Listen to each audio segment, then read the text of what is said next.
And then I would tell the Galactic Empire that he was part of the Rebel Alliance and let them blow him away with the Death Star.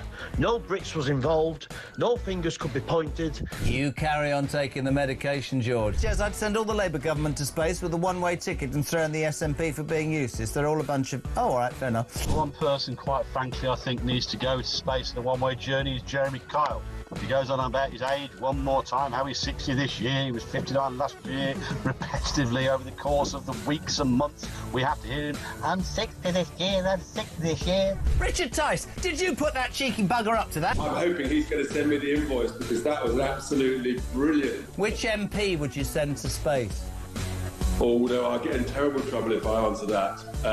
But it's fair to say there's quite a long list. The sad thing is about sending people into space on a one-way ticket is I don't think that we've built a spaceship big enough to take the lunatics off this planet.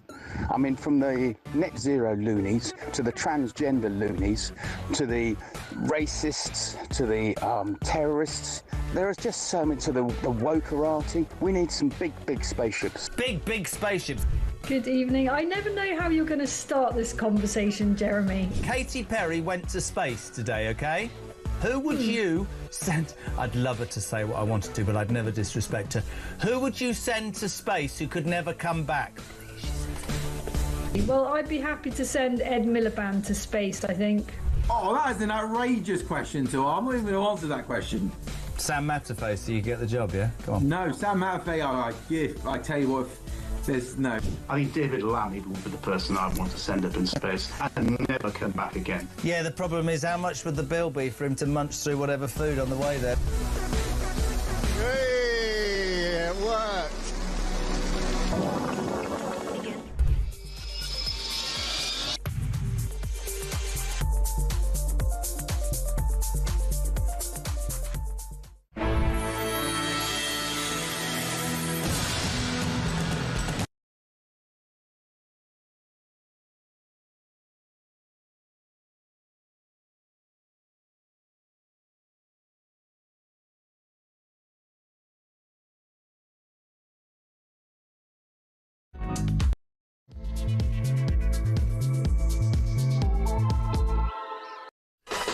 Good morning and welcome to Morning Glory. It is a brand new dawn, ladies and gentlemen, as if by magic, just literally a second or two before we started the show, Reform have won the Runcorn and Helsby by-election by 6 votes. It is an extraordinary morning. It is an extraordinary day. It's a paradigm shift in the world of British politics. We've got all sorts of things to talk about this morning, but this is the big news. And let's go straight now live to Runcorn before we do anything else, because it's time. Have we got the feed? No, we haven't got the feed. We will get to the feed in a second. Sarah Pochin is the Reform UK candidate. Labour had a 14, nearly 15,000 majority at the last election. Unfortunately, Mike Amesbury, who was the MP, had to leave his seat because he got involved in beating up a constituent, which wasn't a great idea. We've got loads and loads of things to talk about this morning, including, of course, Chloe Dobbs, who's here with us. Chloe, very good morning to you. This looks like a very exciting day. There's loads of results that are going to come in as we go through the morning. Lots and lots of councils are going to go the way of Reform. Whatever happens, even if Reform don't gain control of lots and lots of different councils, it's very clear that they have swept the board tonight, that they have given the two-party system 2 fingers, and people have just gone, enough is enough, we're voting for Reform. Absolutely. I mean, this was the first real big electoral test for the Reform Party to show whether they are serious and they can break the two-party system. And it seems like they may be doing so. Of course, local elections and by-elections, people are more willing to take a chance on a new party. But this is really showing that people are just fed up with the Conservatives and Labour. This is going to be a bad result for both the Tories and Labour. And Reform are going to pick up a lot of seats. And Andrea Jenkins has done fantastic in Greater Lincolnshire as well. She has. We can go live now, I think, to the count at Reform. Here's Sarah Pochin. Of hard-working people who just want fairness. Going forward, I will do my very best for all of you in Runcorn and Helsby and Frodsham. I think it should have been included in the name, regardless of how you voted. And I will be accessible to you all. I am in politics to serve. I'm in politics because I care. and I'm in politics to be a voice for those who need representation. I will serve you, I will care for you, and I will speak for you.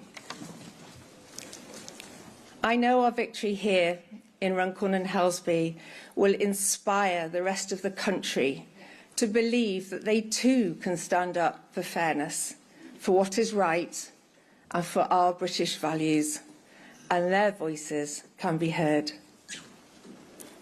We have made history here tonight in Runcorn and Helsby. Now, together, let's build a better future. Thank you.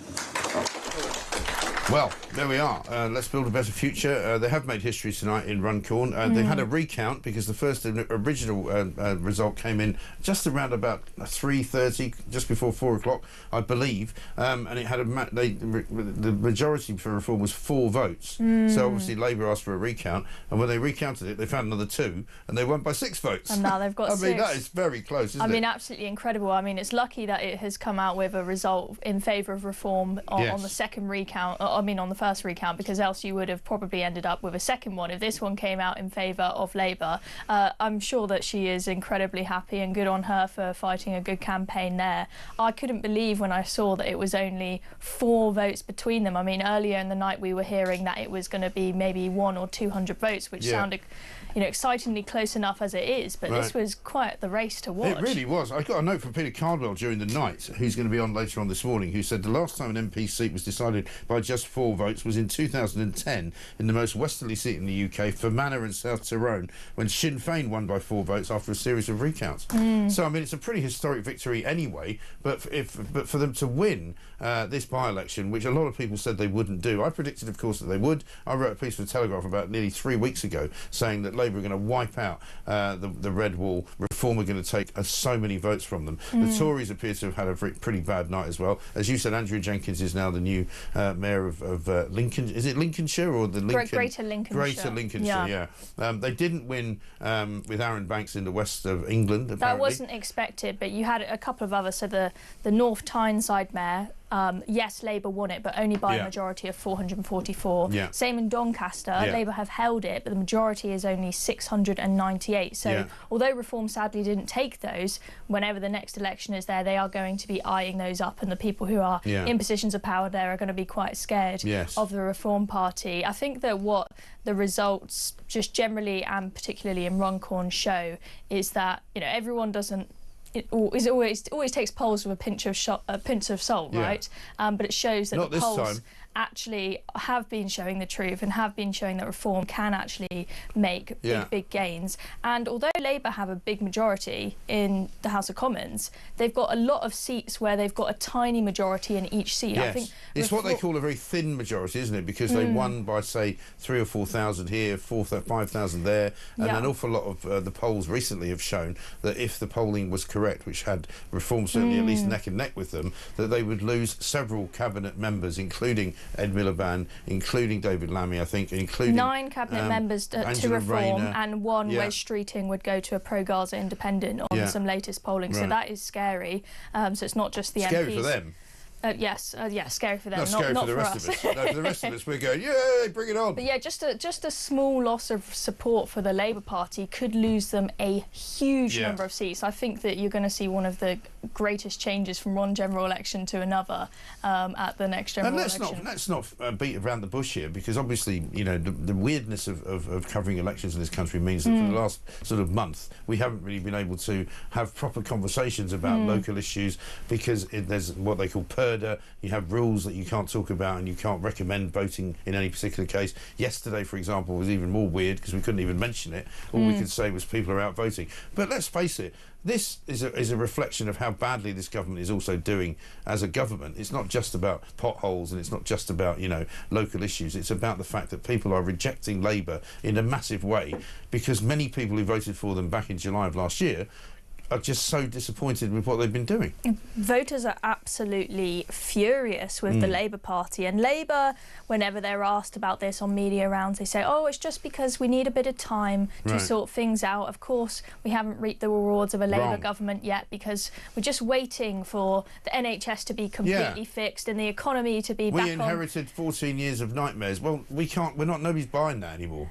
We're not buying it, are we? Exactly, and what I'm hearing is that on the doorstep there are a lot of complaints still about things like the winter fuel payments, about the disability the Lord Ali sleaze scandal, people seeing that they are not a party of integrity like they promised. We were told that a vote for Labour is a vote for change. I mean, how many times did we hear that word change coming out of Keir Starmer's work? And nothing has changed. Funnily enough, I was looking back because we've been doing a thing where we've been going back into sort of the archives of Talk Radio and Talk TV and all of that, and I found a conversation I had with John Rentoul from The Independent back in December, in which they were about to launch another plan for change, you know, and he was saying, obviously, you know, it's been a terrible start for the government, but now it's going to be all fine. And it was so even just as recently as December, they were reshooting everything, and it was all going to be great. But since then, it's gone even further down the gurgler, you know, and everything they touch turns to whatever the opposite of gold is. And they can try and do whatever media spin they want, but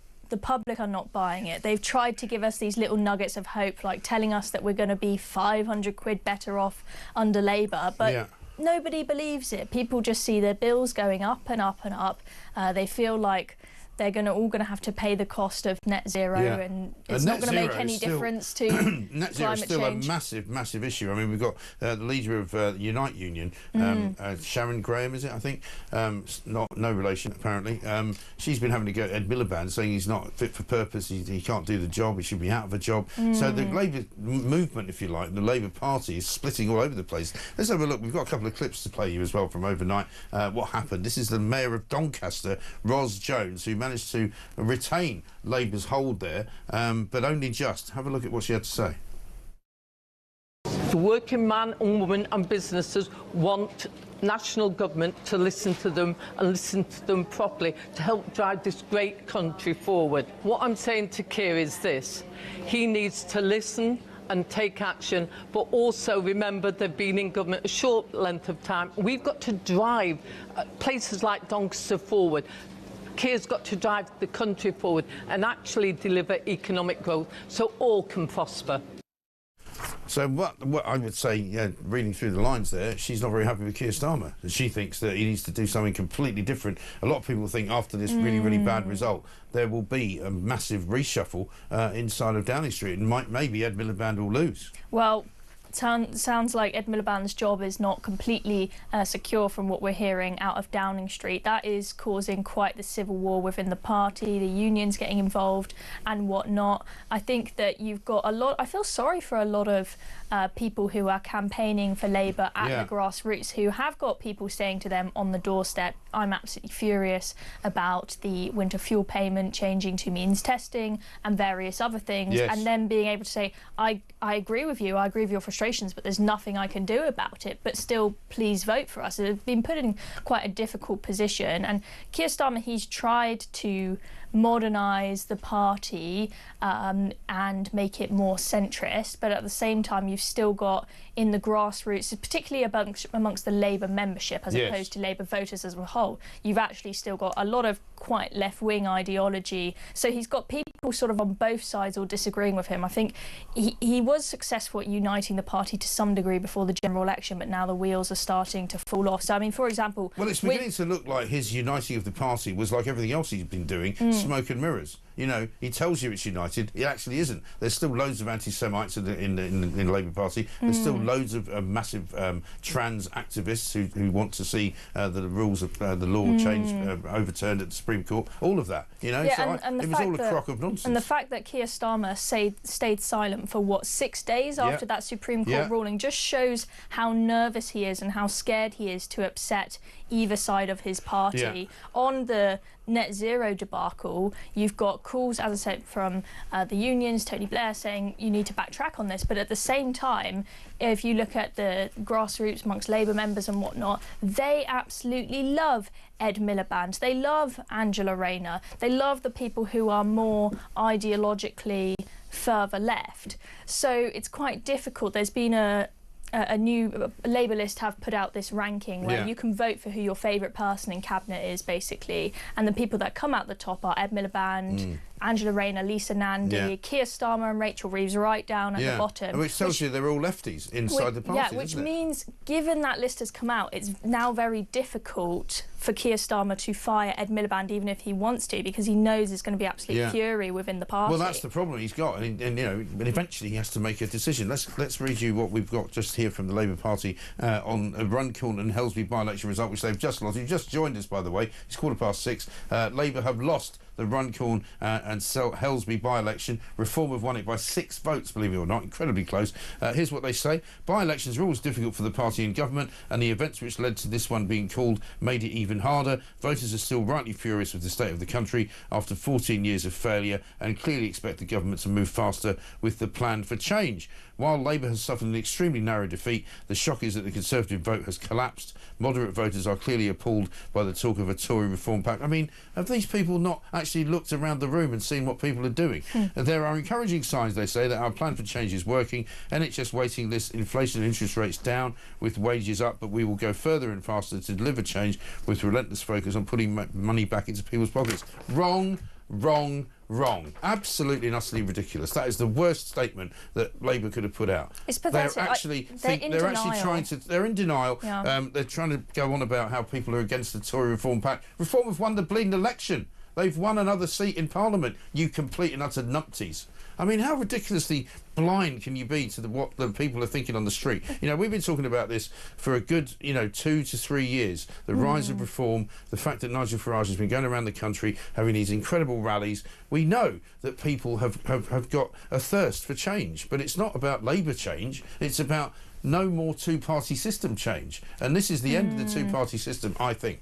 I don't think that there's ever been a greater disconnect between what the public think and feel and what the politicians leading the country think that those people think and feel. Right. I just think they've got absolutely no idea what actually matters to people in this country. I know we use that term, the Westminster bubble or not, but it very much is alive and kicking.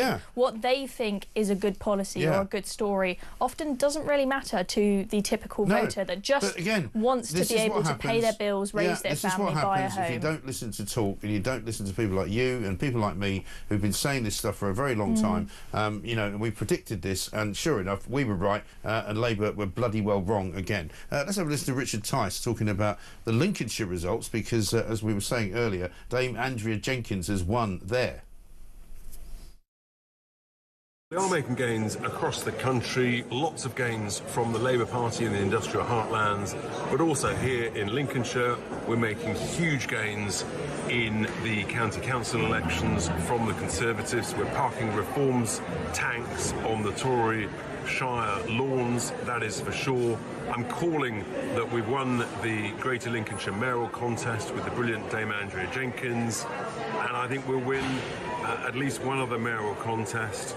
So, yeah, we could end up with a very good night indeed, and that's the British people sending a big message that we are, we're sick and tired of the main two parties. And I think people we're gonna see that all the way through this show. I mean, as we go through the morning, more and more councils will be declaring. There'll be more and more votes coming in, and more counts coming in, which will bring you as we go through. But it's very clear that there's a massive shift. A paradigm shift, I'm calling it, a significant one. It's 30 to 35, sometimes 40% swing. As you were saying earlier, Runcorn was won by Labour some time ago, but in the last election, 14, maybe 15,000 majority is all gone. It's disappeared. Yeah, absolutely. I mean, the shift in Runcorn is absolutely seismic. Reform, they were able to... Nigel Farage came into the party as leader quite late before the general election last year, and I'm very impressed with what they managed to pull off in that short period that they had to organise themselves with a tiny team, and whereas other parties had huge teams, and what they managed to do was great. But what has happened since then, since the general election, is just crazy. And we keep on getting exciting poll after exciting poll with Reform either in the lead or neck and neck, you know, and just tons of the percentage voting attention across the country. But we haven't been able to know, is this actually, are people going to get scared when they get to the ballot box and err on the side of safety?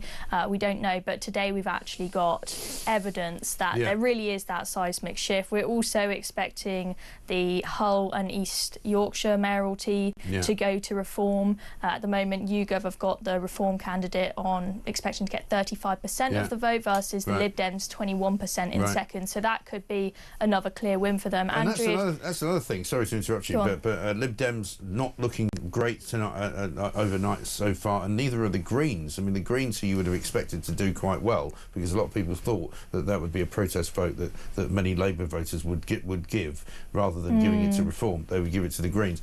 A lot of the, I mean, as usual, an awful lot of the sort of professional pundits at this business are getting it wrong because they don't walk outside of Westminster. They don't go and talk to people. They don't go and see what people are actually saying. You know, we have people calling us every day. We have people, you know, on our social media feeds telling us what they think about Reform. And Labour spent the best part of the last month absolutely trashing Reform, trying to make out that, you know, Nigel Farage is in cahoots with Vladimir Putin. You know, Nigel Farage wants to kill off the NHS and start it up as a private insurance scheme. All of these kind of ludicrous accusations, all of which were untrue, clearly haven't washed. I mean, I was furious with the Labour Party on that point of these false claims about Nigel Farage privatising the NHS and making you have to pay for it.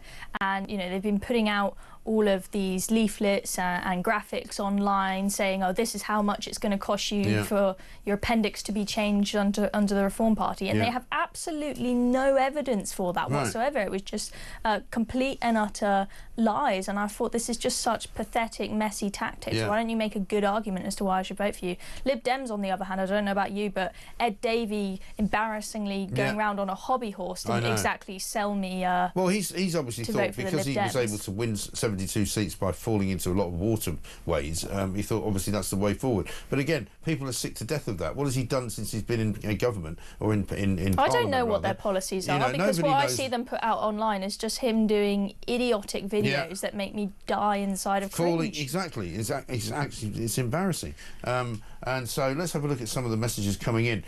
One from Warwick in Devon. Morning, Mike and Chloe. Great start to this show as usual. Before the show started, I foolishly watched a bit of the BBC coverage of the current local elections. What are you thinking, Warwick? Do the left-wing wokes at the BBC not like Reform? They sneer, they knock and say everything about them through gritted teeth. They are so biased against Reform. It's embarrassing. Yeah, it's a bit like the American sort of liberal media when they are confronted with a press conference with Caroline Levitt and the whole Trump movement. You know, they can't bring themselves to actually just be normal and ask a normal question. They have to be sneering, they have to be nasty, they have to be horrible. And one from Alan in Merseyside: Reform win Runcorn, but not with a thumping majority. Well, I think, Alan in Merseyside, the majority is not as important as the swing, if you think about it, right? If you think about 15,000 majority that the Labour Party had, which they've now lost to Reform, that actually is a thumping majority all of its own, because those 15,000 votes have literally gone the other way. I mean, anyone suggesting that the result at Runcorn is not that impressive is on another planet. I mean, it's one of Labour's historic. safest seats, right? Yeah. I think it's the 49th safest seat in the country that Mike Ainsbury had. He threw it all away because he got into a fight with somebody and started punching them while they were on the ground. But, I mean, I haven't found... I'll find it out in a minute. I haven't got it here in front of me. But I can't imagine what Reform's vote was back in July. But I bet you any money they have taken that 15,000 from Labour and just run with it, you know, and that's why we are where we are. But it's 23 minutes past 6. If you have just joined us, Reform have won a massive victory in Runcorn, albeit by only 6 seats, a very slim margin of victory, but a seismic change in the politics of this country. We'll be talking to Reform throughout the course of the show. We're hoping to get to speak to Richard Tice, Nigel Farage, Andrea Jenkins. Keep listening, because you will not want to miss any of this. Ladies and gentlemen, this is an historic morning. It is May the 2nd. Mark it down in your diary, because you're never going to see anything like this. Or maybe you will. Chloe Dobbs is here as well. This is Morning Glory.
Unpick everything of what you've said, please. Yep. OK, because first and foremost, I think you were very generous in your description of Chris Cabba.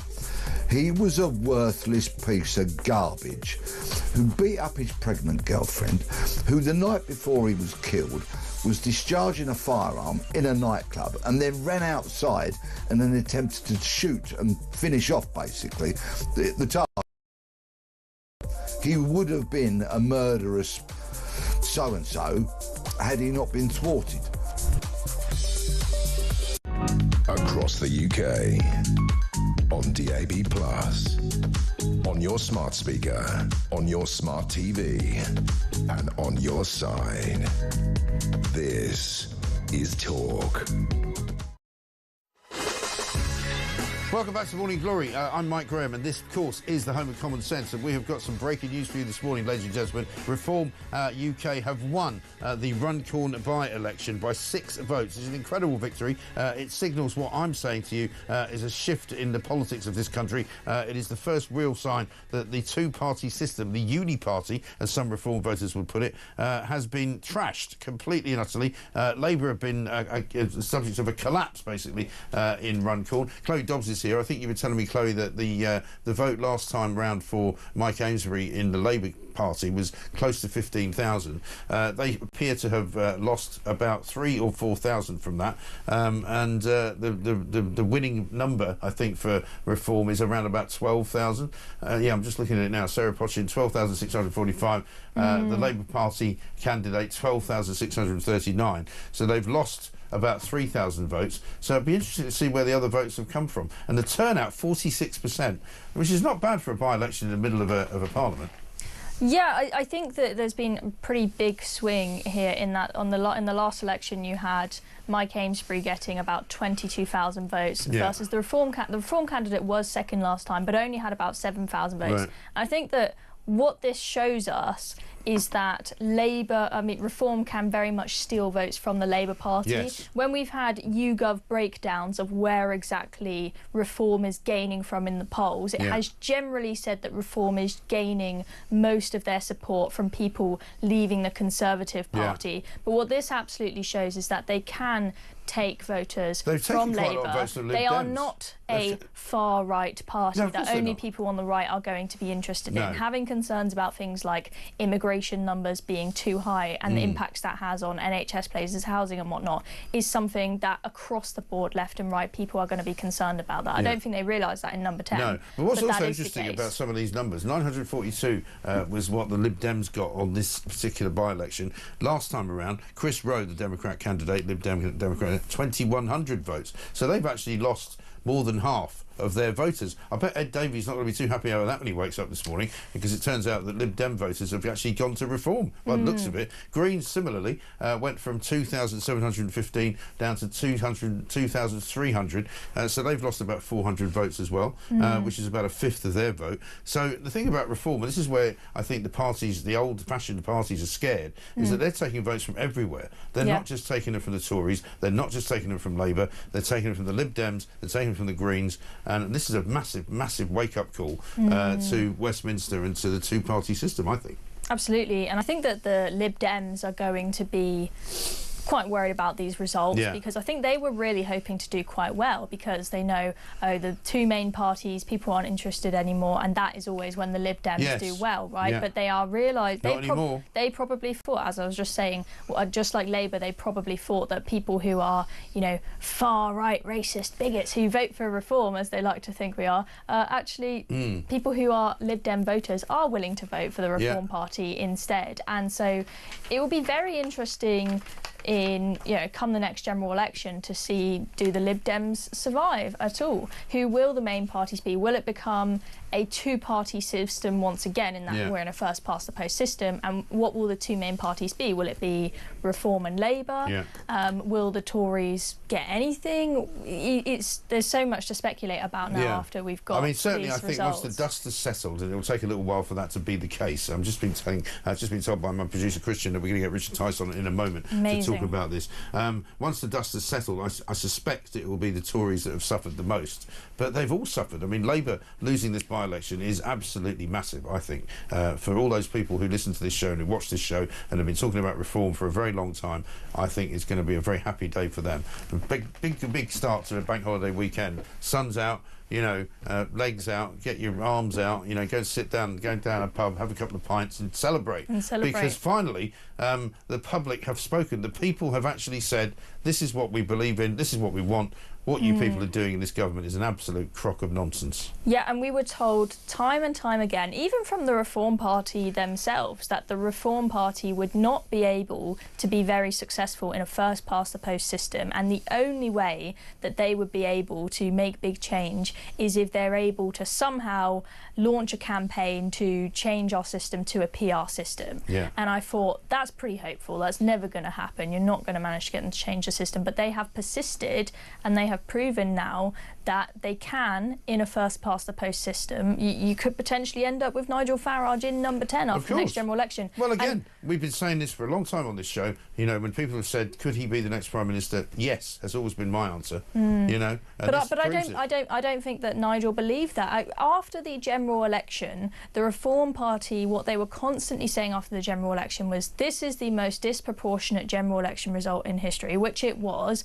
We need a PR system if we're going to get more than, you know, our small number of 5 seats at the next general election. But you'll have noticed that they've stopped talking about PR recently. They've given up on that being their strategy to come to power, and they've decided we're just going to tackle the first-past-the-post system, and they've shown that they can be successful. Of course, I can't confirm how they're going to do it the next general election, but this gives us a pretty strong indication that they'll do It really does. And what better introduction to Richard Tice, Deputy Leader of Reform, who joins me now at 6:32 this morning. Richard, a very good morning to you. I'm imagining that you probably haven't had any sleep, but you're looking pretty pleased with yourself, and with good reason. Congratulations. Well, thank you very much. Yes, we have had a very good night indeed. I'm sitting in my car just outside Grimsby Town Hall, where, although we're still awaiting the declaration for the mayoral contest for Greater Lincolnshire, I called it some hours ago that Dame Andrea Jenkins has won this by a country mile, and I think we're going to win a number of county councils. I'm pretty confident we're going to win Lincolnshire County Council. And of course, the big news we've just had out just a few minutes ago, you've been touching on the breaking news that we have won the parliamentary seat of Runcorn and Helsby by that narrow margin of 6 votes. But a win is a win, and it's going to be very exciting to welcome Sarah Pochin to Parliament next week.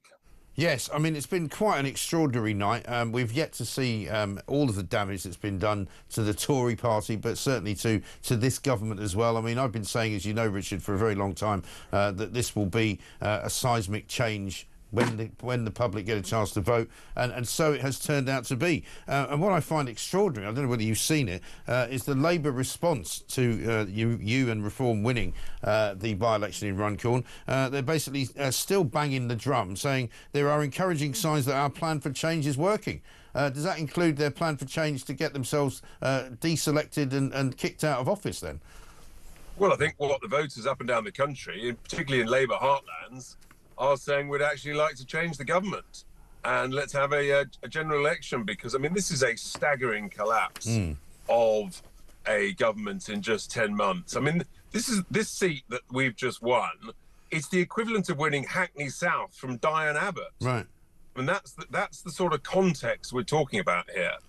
And voters have basically reject the lies of the Labour Party, and they've essentially sort of put even deeper into the bin the Tory party, and people are absolutely raging mad about national issues, the 34,000 odd illegals that have crossed the channel since Labour took control, the fact that legal immigration is still completely out of control as well, and people are getting poorer. Net stupid zero is, you know, it's coming to fore, and the unions are now backing reform on net zero. Tony Blair is backing reform on net zero. So look, we're winning all over the place, and you know, we're the party of common sense, taking votes from all sides. And I think as this day goes on, I think you're going to see even more extraordinary council results. I really do. Well, listen, it was interesting for us looking at the last rundown of votes for Runcorn, in which the Liberal Democrats had 2,149 votes. That's down to 942. Now, some people might say, not everybody went out to vote, but that's a more than 50% reduction in Lib Dem votes. So Ed Davey's not going to be too happy if he thinks Lib Dem voters are now voting Reform, is he? Well, I mean, Lib who, I think, is probably the answer. Look, it's just it's an incredible result in Runcorn, and it's. But I think the number of councils that are going to come our way, we're definitely going to win one, if not two, mayoralties, and this is it's a wholesale rejection of the failure of the two main parties, the Uni Party. The Tories broke Britain. Labour in the process of bankrupting Britain. Everybody knows it. Everybody can sense it. And you just look at these councils and you say, hang on, so I'm paying ever more council tax, and yet you're never filling in the potholes, and you want to collect the bins even less. So something has gone very badly wrong with the way that councils spend money, the waste that they clearly are full of. And that's what we've got to do. We've got to get in there. We've got to save money. We've got to audit the finances properly, dig into the contracts, find out what are good ones and the many badly procured ones. And then we've got to sort things out and be honest about the challenges that council finances face. I mean, Dame Andrea Jenkins' victory is pretty big, isn't it? Probably bigger than you were expecting, isn't it?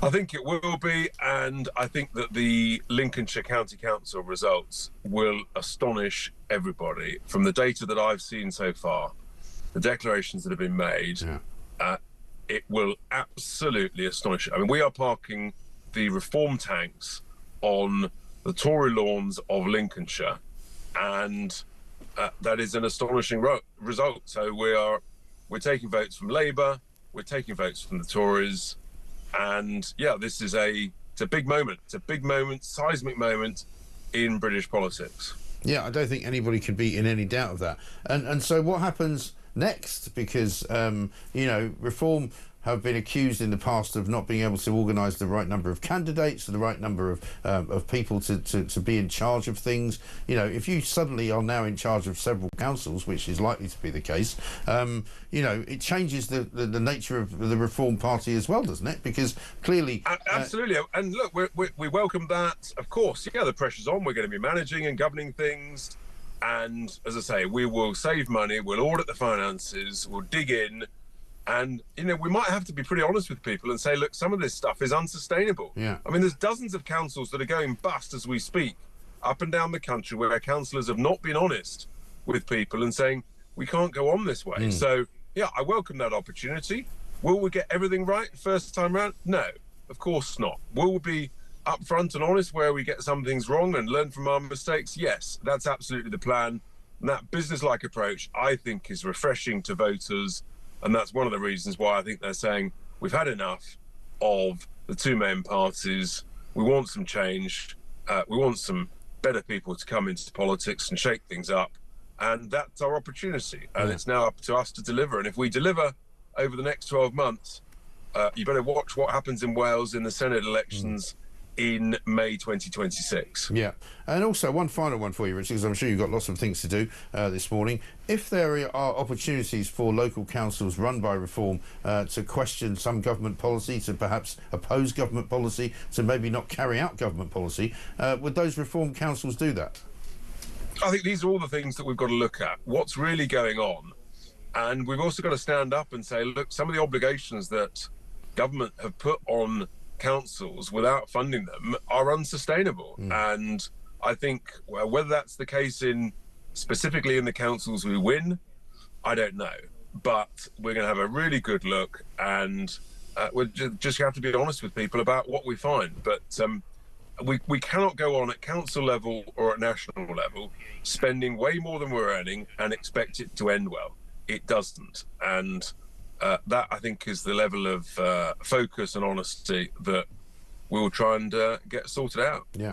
Well, Richard, an historic day, certainly for our listeners and our viewers. They're all very, very happy. They're sending in some massive congratulations to you and to the party. We shall be celebrating it, I suppose, obviously as neutrally as we can over the next 3 hours. Thank you very much indeed. Richard Tice there speaking to us from just outside of Grimsby, where it's not very grim this morning because he's obviously very delighted by what's going on. Chloe Dobbs is here. We're going to quickly go to Nigel Farage, who's just talking now to us. In Doncaster tonight, the same is happening up in Newcastle tonight, the same will happen when the results come in County Durham tomorrow. It's been a big night for us. We've dug very deep into the Labour vote, and in other parts of England we've dug deep into the Conservative vote, and we are now, after tonight, there's no question, in most of the country we are now the main opposition party to this government. Thank you.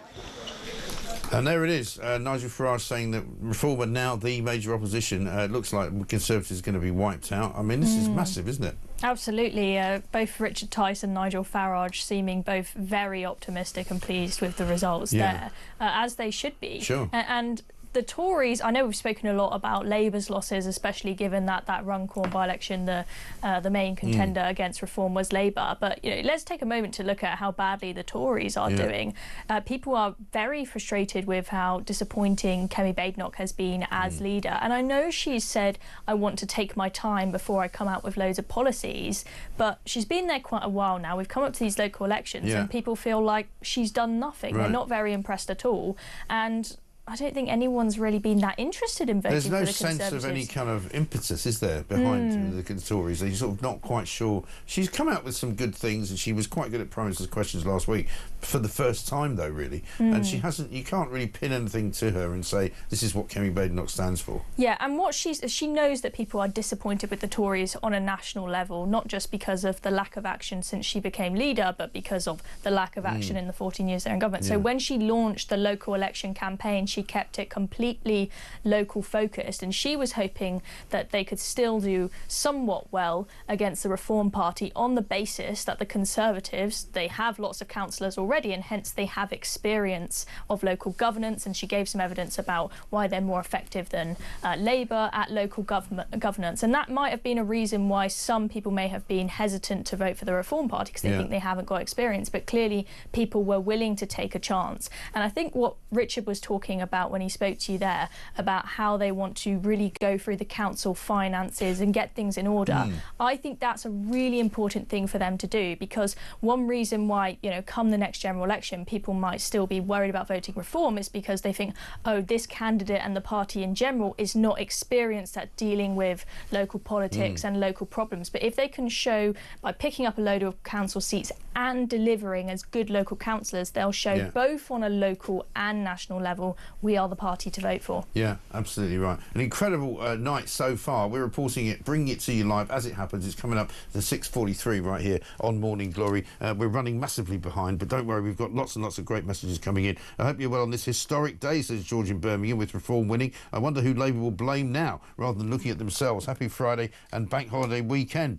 Maggie in London, to say I'm over the moon is an understatement. To get up and see Reform victory showing on your screen is just fantastic. Take a bow, Nigel, and Reform candidates. All those doubters a year or so ago laughing at Reform are now crying in their cornflakes this morning. What a beautiful morning. Well, as famously Nigel Farage once said, you're not laughing now, this is talk.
across the UK.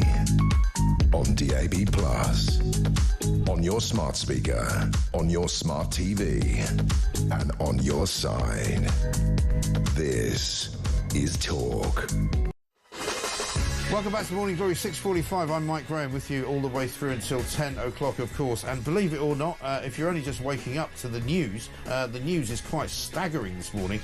Quite not shocking. For those of you who've been listening to this show for the best part of the last 6 months, not at all shocking, but Reform have won the Runcorn by-election, and they have won it by a number of votes, which a number is 6. A very small number, doesn't matter. As Richard Tice just told us, a win is a win. We've been talking about how this is a seismic shift in the political system of this country. The two-party system perhaps now dead and buried because the Tory party have disappeared from trace. Labour getting wiped out in all sorts of different parts of the country. Councils are going to be falling throughout the course of the morning, and we'll bring you that. Chloe Dobbs is here as well. We've been calling it a paradigm shift for the moment too. I mean, there's other stories going on this morning, not least the Labour government still staggering about. We should probably mention a couple of those which are related to this. You know, Ed Miliband now might face a by-election, not a by-election, sorry, a reshuffle, which might mean that he's no longer going to be in charge of net zero. Story in the front page of the Telegraph today saying that he's joining hands with Angela Rayner to kind of, you know, push the net zero agenda forward. I think a lot of that kind of conversation will now disappear down the gurgler, because people will say, well, never mind net zero, you know, we have got a massive crisis on our hands. We're running a country where nobody likes us. Also, small boat crossings have now reached over 11,000, and as you can look out the window, there's probably going to be a lot more coming today. It's a very, very nice day. But a really big story, which I think will kill off anybody who supports the Labour government. £1.1 billion is now the benefits bill for refugee households, and that's also on the front page of the Telegraph. I mean, people used to say, oh yeah, the thing about the refugees is they're not allowed to get benefits. The thing about illegal migrants is they're not allowed to get benefits. Well, that was all rubbish, wasn't it? Oh, they can get benefits far more easily than anybody else. Right. And they also seem to get, it's now the cool thing for museums and whatnot to give them free or close to free entry. There was a video the other day of a guy who took his family to some old house in Yorkshire, I can't remember the name of it, and a family ticket for I think it was going to be 68 quid if you were a Brit, but refugees, it was £2 per person, £8 for the whole family to go in. And so Brits just feel like they're back of the queue for absolutely everything. And the Labour Party, they keep, anytime they're asked a question at PMQs, they just turn it back to the Tories and say, oh, this is the Tories' fault. We inherited this mess from the Tories. And I feel for them in some way. They did inherit some mess, but they've made it a lot worse. They've been there for quite a while now, and I don't think they've got any fruits to show for it. And I know that they'll tell us not, you know, these things can't all be changed overnight, but if they could at least start moving in the right direction, that would be great. And they keep trying to give us these little stats to try and prove to us that things are moving in the right direction. But we all know that it is a load of rubbish. So, for example, they've got whatever the figure is that they keep telling us about the number of people they've deported from the country. They only gave us one figure, and they haven't changed it since they gave it to us, which was 29,000, almost all of whom were voluntary, you know, repatriations. Exactly. And so normal people, we are smart enough to know that that is not really making a big difference to the issues that matter. There is no reduction in the number of men coming across on boats. Many Afghans, for example, are one of the most predominant groups coming across on that boat. Afghanistan has the worst record in the world for its treatment of women, and people will make the argument, oh, but the ones that are coming, they're escaping that horrible culture. But then you look at they're leaving the women behind them. We're now getting more and more stats coming out about migrants' propensity to commit certain crimes like rape and sexual assault. Sex crimes committed by Afghans, far higher percentage of and Afghans. So we know the country is becoming more dangerous under the Labour Party. They're doing nothing to sort out the issues that matter to people. They keep on giving us these little, oh, we've reduced the NHS waiting list by this much. Yeah, you stopped the strikes, that was it. You haven't really fundamentally improved the NHS. People aren't buying it, and the results today show. You said, you know, they can say they haven't been in long, haven't had a chance to change anything, but they've changed quite a lot, actually, and they've almost for the worse. You know, they've taken away the winter fuel allowance. They've said they're going to take away disability allowance from people. You know, they've ruined the farmers' livelihood. They're looking at sort of taking more money away from ordinary people. They've crashed the housing market by putting a stamp stamp duty up for first-time buyers. You know, lots of things that they have done have affected the economy negatively. Rachel Reeves went off to America to try and get a deal with the US Trade Secretary and came back with nothing. And basically, complete and utter crock of nonsense. And let's take a voice note from Phil on reform. Good morning, Mike. Phil from Nottingham. Glorious day, isn't it? When you announced that result, I cheered very loudly, woke my wife up. She was impressed, not. But fantastic. We need a few more of these, don't we? Starmer has got to go. Yeah, well, let's go live right now to Lincolnshire. Greater Lincolnshire Mayor Andrea Jenkins speaking. Every day. To the council officers and everybody in this room who's shattered, I thank you as well. I thank my big sister, who's also my agent. You know, she's a walking miracle. She nearly died, was in a coma 18 months ago and was told she'd never walk again. And she's here today and she's my election agent. To my team, to Max and the team, and all my amazing reform volunteers who's pounded the streets, I thank you from the bottom of my heart. Now to Nigel, to Richard and to Zia, I thank you for your friendship, for your support and getting me through these last few difficult weeks. I'm immensely proud to be part of the Reform family, so thank you for welcoming me. And thank you to my friend Gloria, who's in the audience, for keeping me sane. Now, I've fought many elections, 4 general elections, my 3rd local election, but I'm going to be brief with this, don't worry. I've never experienced such negativity and soul-destroying campaigns against me like this one. It was soul-destroying. The dirty tricks in the US politics, I believe it's now being imported here into Britain.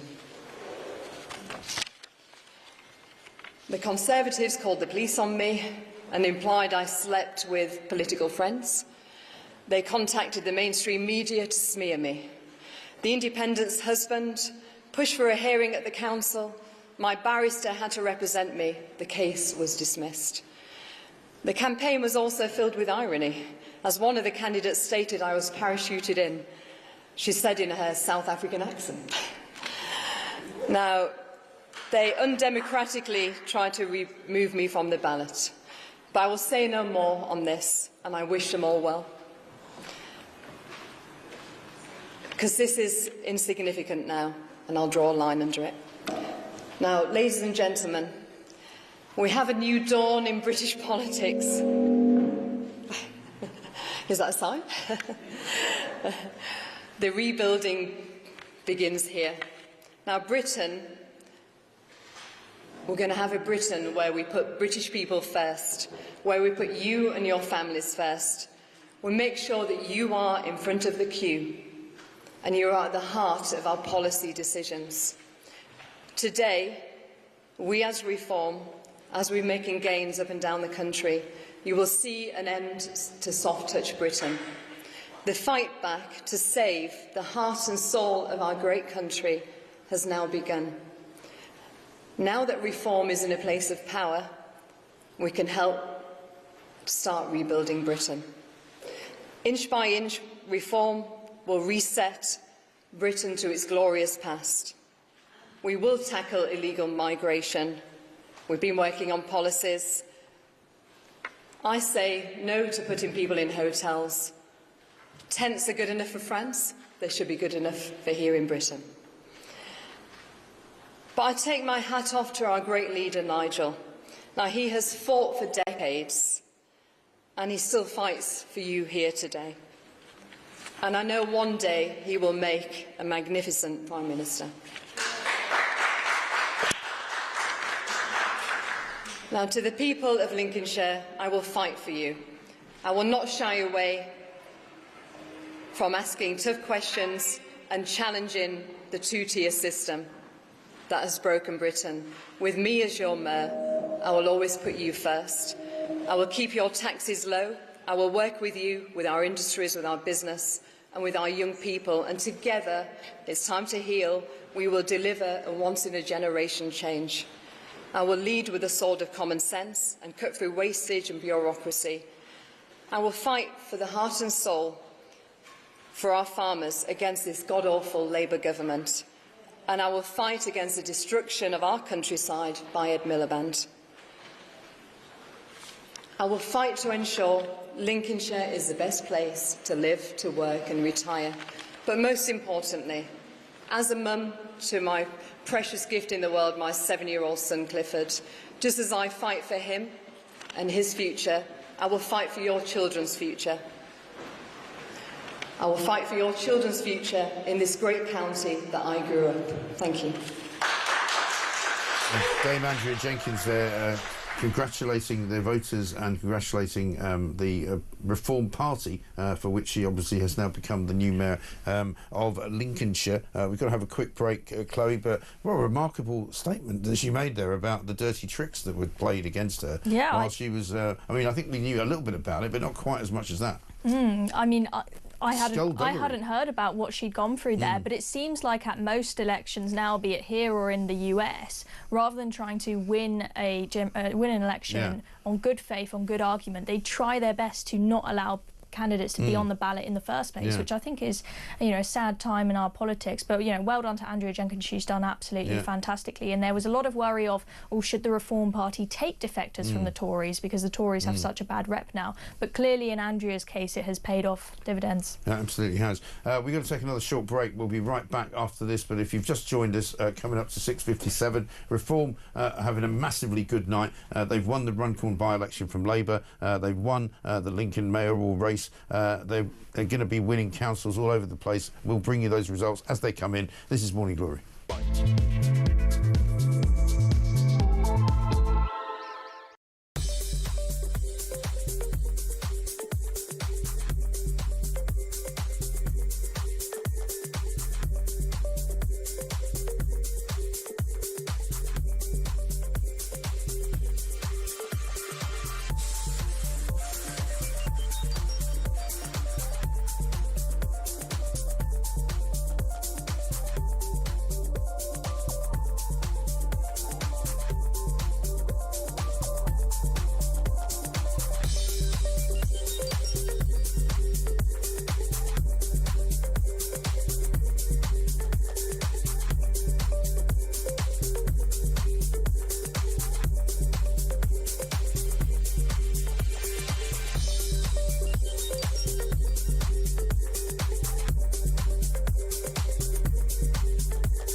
And I think he probably wants to sort of give a, not necessarily an update, but just give an indication of thanks to the people that supported him. You know what I think of the monarchy. It just worries me. Yeah, but he's living with cancer. That was an expression that was used not necessarily to him, but he's talking about people living with it, and you can do so. But, to do that, you've got to live with that chemotherapy, and which is incredibly draining. It's, effectively is poisoning your system. Yep.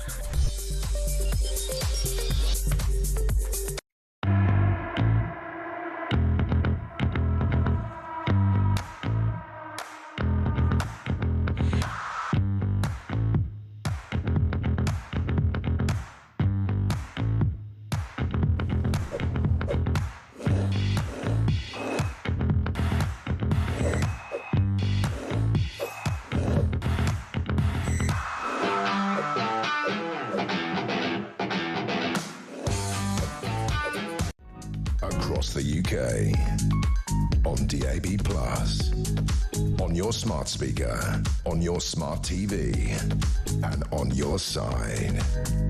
This is Talk.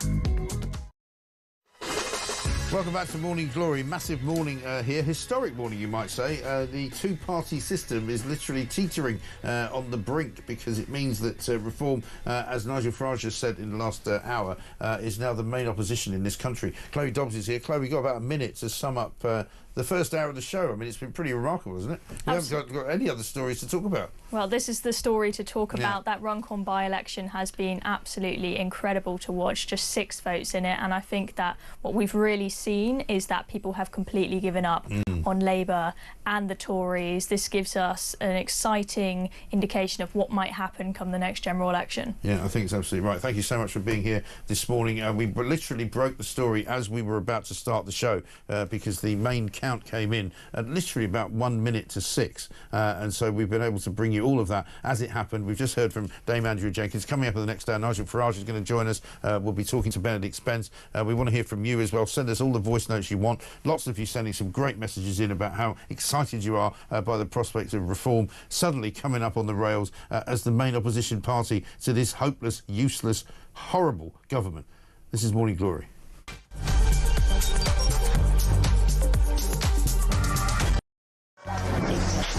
Five, 4, 3, 2, 1.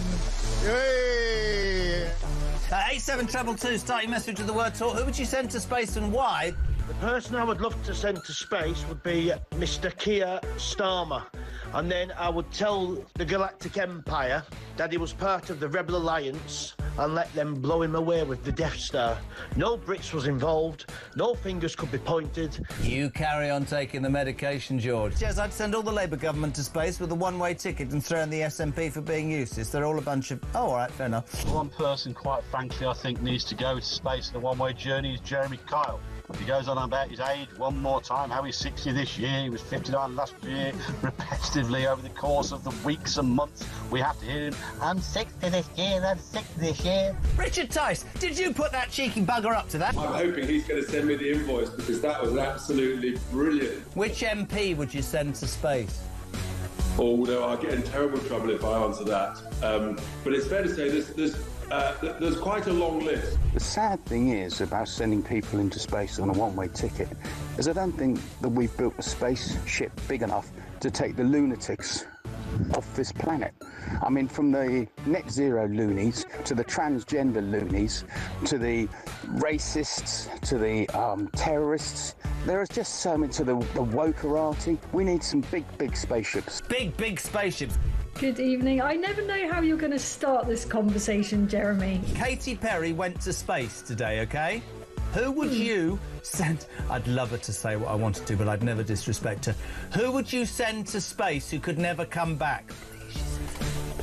Well, I'd be happy to send Ed Miliband to space, I think. Oh, that is an outrageous question, so I'm not even going to answer that question. Sam Matterface, so you get the job, yeah? Come on. No, Sam Matterface, I tell you what... There's no. I think David Lammy would be the person I'd want to send up in space and never come back again. Yeah, the problem is how much would the bill be for him to munch through whatever food on the way there? Hey, it worked.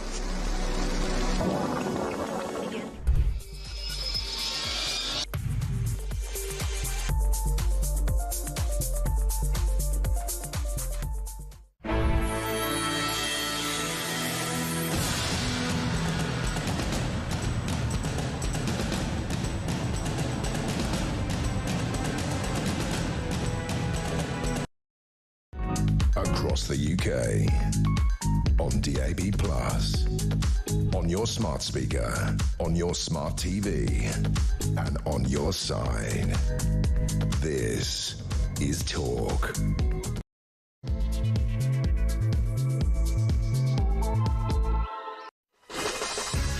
Welcome back to Morning Glory. 4 minutes past 7. A very, very good morning to you. It is the 2nd of May. It is the day after the by-election in Runcorn, and I have to announce to you, if you haven't heard already and you've only just woken up, Reform have won Runcorn. They've taken it from Labour, albeit by a margin of 6 votes, an extraordinary win, a seismic win. Some people are calling it, and I'm one of them, a paradigm shift possibly in the two-party system, the uni party, as many of you have called it over the last week, over the last year. If you've been listening to this show over the last year, you will know that we have been predicting that this would happen. We've got so much to do this morning. Benedict Spence is going to join us. Theo Usherwood's here in the studio. Let's hear from Nigel Farage, who was speaking just moments ago. What it sends is a message, not just from here, but across much of the country, that we are now the opposition. to the Labour Party, who are in government. And actually, in most parts of the country now, if you vote Conservative, you risk getting Labour. Nigel Farage saying that we are now the opposition. We haven't heard really from Keir Starmer yet because he's probably hiding somewhere under the stairs. It looks like a terrible night for Labour, but an even worse night possibly for the Conservatives. And we will be taking your calls, we'll be listening to your voice notes. You know what to do. 0344 499 1000 is the number. We can take a voice note now. Actually, here's Nick. I'm absolutely ecstatic this morning. If I was a champagne drinker, I'd be half cut by now before 6:30 in the morning. However, we mustn't shout too loudly at this stage because this government will now double down. They're scared now, and they know they've only got one term, so they'll be gone after 2029. And they will double down. They will employ their scorched earth tactics now to leave as much rubbish for the next incoming government as they possibly can. So let's be a little bit beware. Also, Reform came very close to winning the West of England mayoral race. That was Aaron Banks, of course. He was only about 6,000 behind the Labour victory there.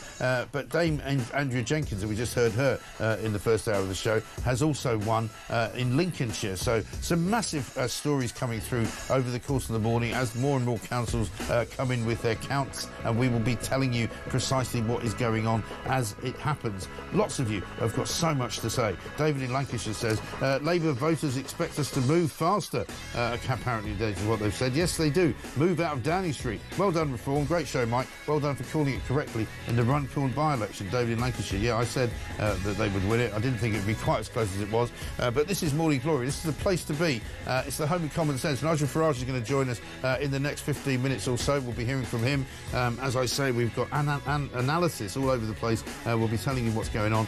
This is Morning Glory. If you're not here, and where are you?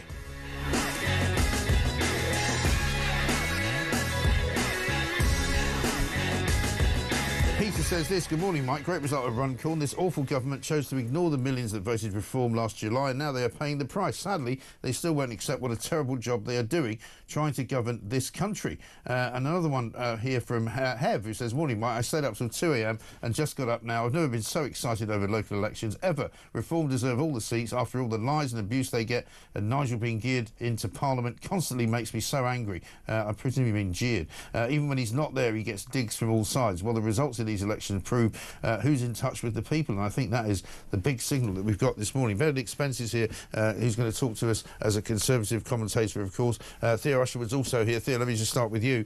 A massive wake-up call for the Labour government. We knew it was going to happen. Yeah. We predicted it was going to happen. They're still, I mean, their statement after the defeat of Runcorn is extraordinary, saying that they still believe that their plan for change is working. I mean, you know, have they completely lost the plot? Head in the sand time, isn't it, with that statement? I thought the more interesting statement actually was from Ros Jones, the Labour candidate who won in Doncaster, who said that actually Labour now, Keir Starmer actually needs to put his finger out and start listening to what people are telling him rather than just dictating exactly what he thinks is the right way or the highway. I think it's also interesting, if you look at that result, 6 votes in it, and what you also see, and this is the reason, it was Nick who sent that voice note in, who was thinking about opening the champagne. Yeah. I'd recommend it. If you don't like Labour, do open that bottle of champagne. Do have that glass of Prosecco this morning. The sun's shining. Call it work from home, whatever you like. And this is the reason to celebrate if you don't like Labour, because what's happening is that the Labour base vote, the core voters of Labour, is splintering away. So we were talking yesterday about net zero. Why does Labour pursue net zero? Because many of their core voters think that we need to save the polar bears. But now they don't actually, those core voters don't even think that Labour's going to save the polar bears. Because they can't even save themselves. 2,314 of them went to vote for the Green Party as a protest. So even those core voters within the Labour Party, who've always been loyal to the Labour Party, if they can't stomach reform, they're still not voting for Labour, they're going to the Green Party. Yeah.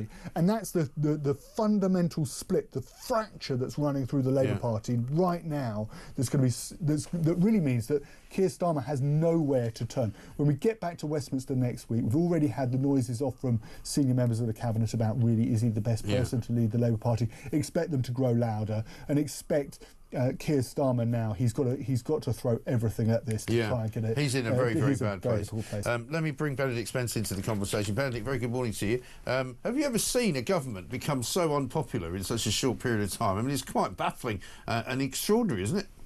I mean, not in this country. And I think the first thing to say is that this is objectively very funny.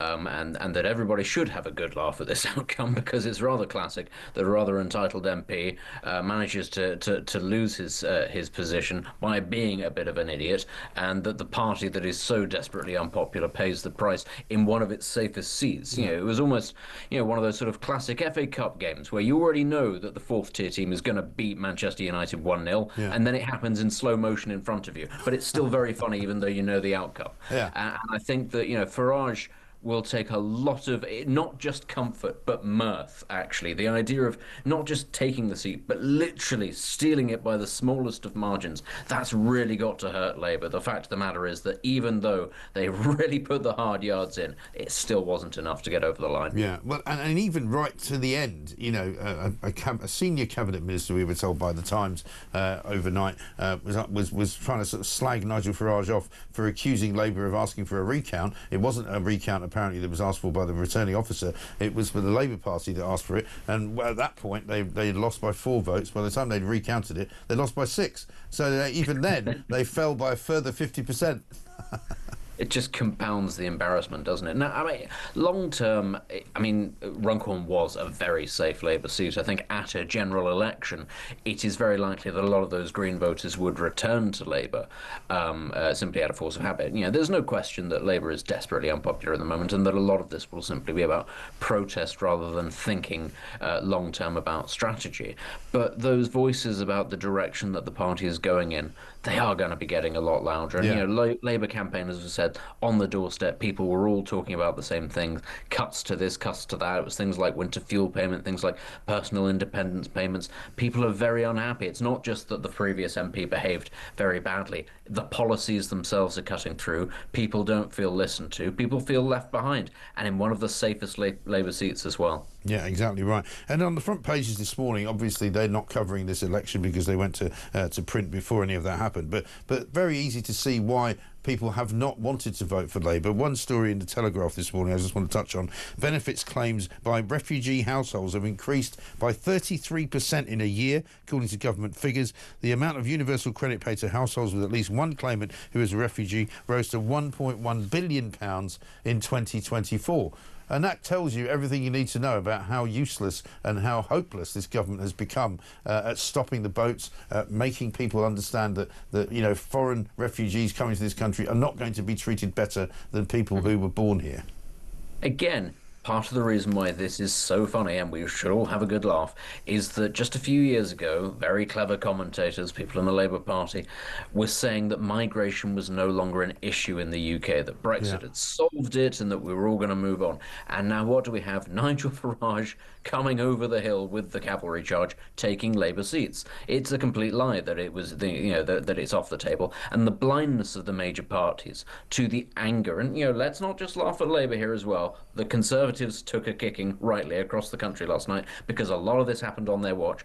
People are furious. They don't necessarily get angry about one thing, but when you see migrants, for instance, illegal migrants, we should say, getting housing, getting all sorts of perks, getting financial assistance, at a time when so many people are struggling across the country and being told you've got to pull your socks up. Why is anybody surprised that that's going to actually provoke fury in great swathes of the country? Absolutely.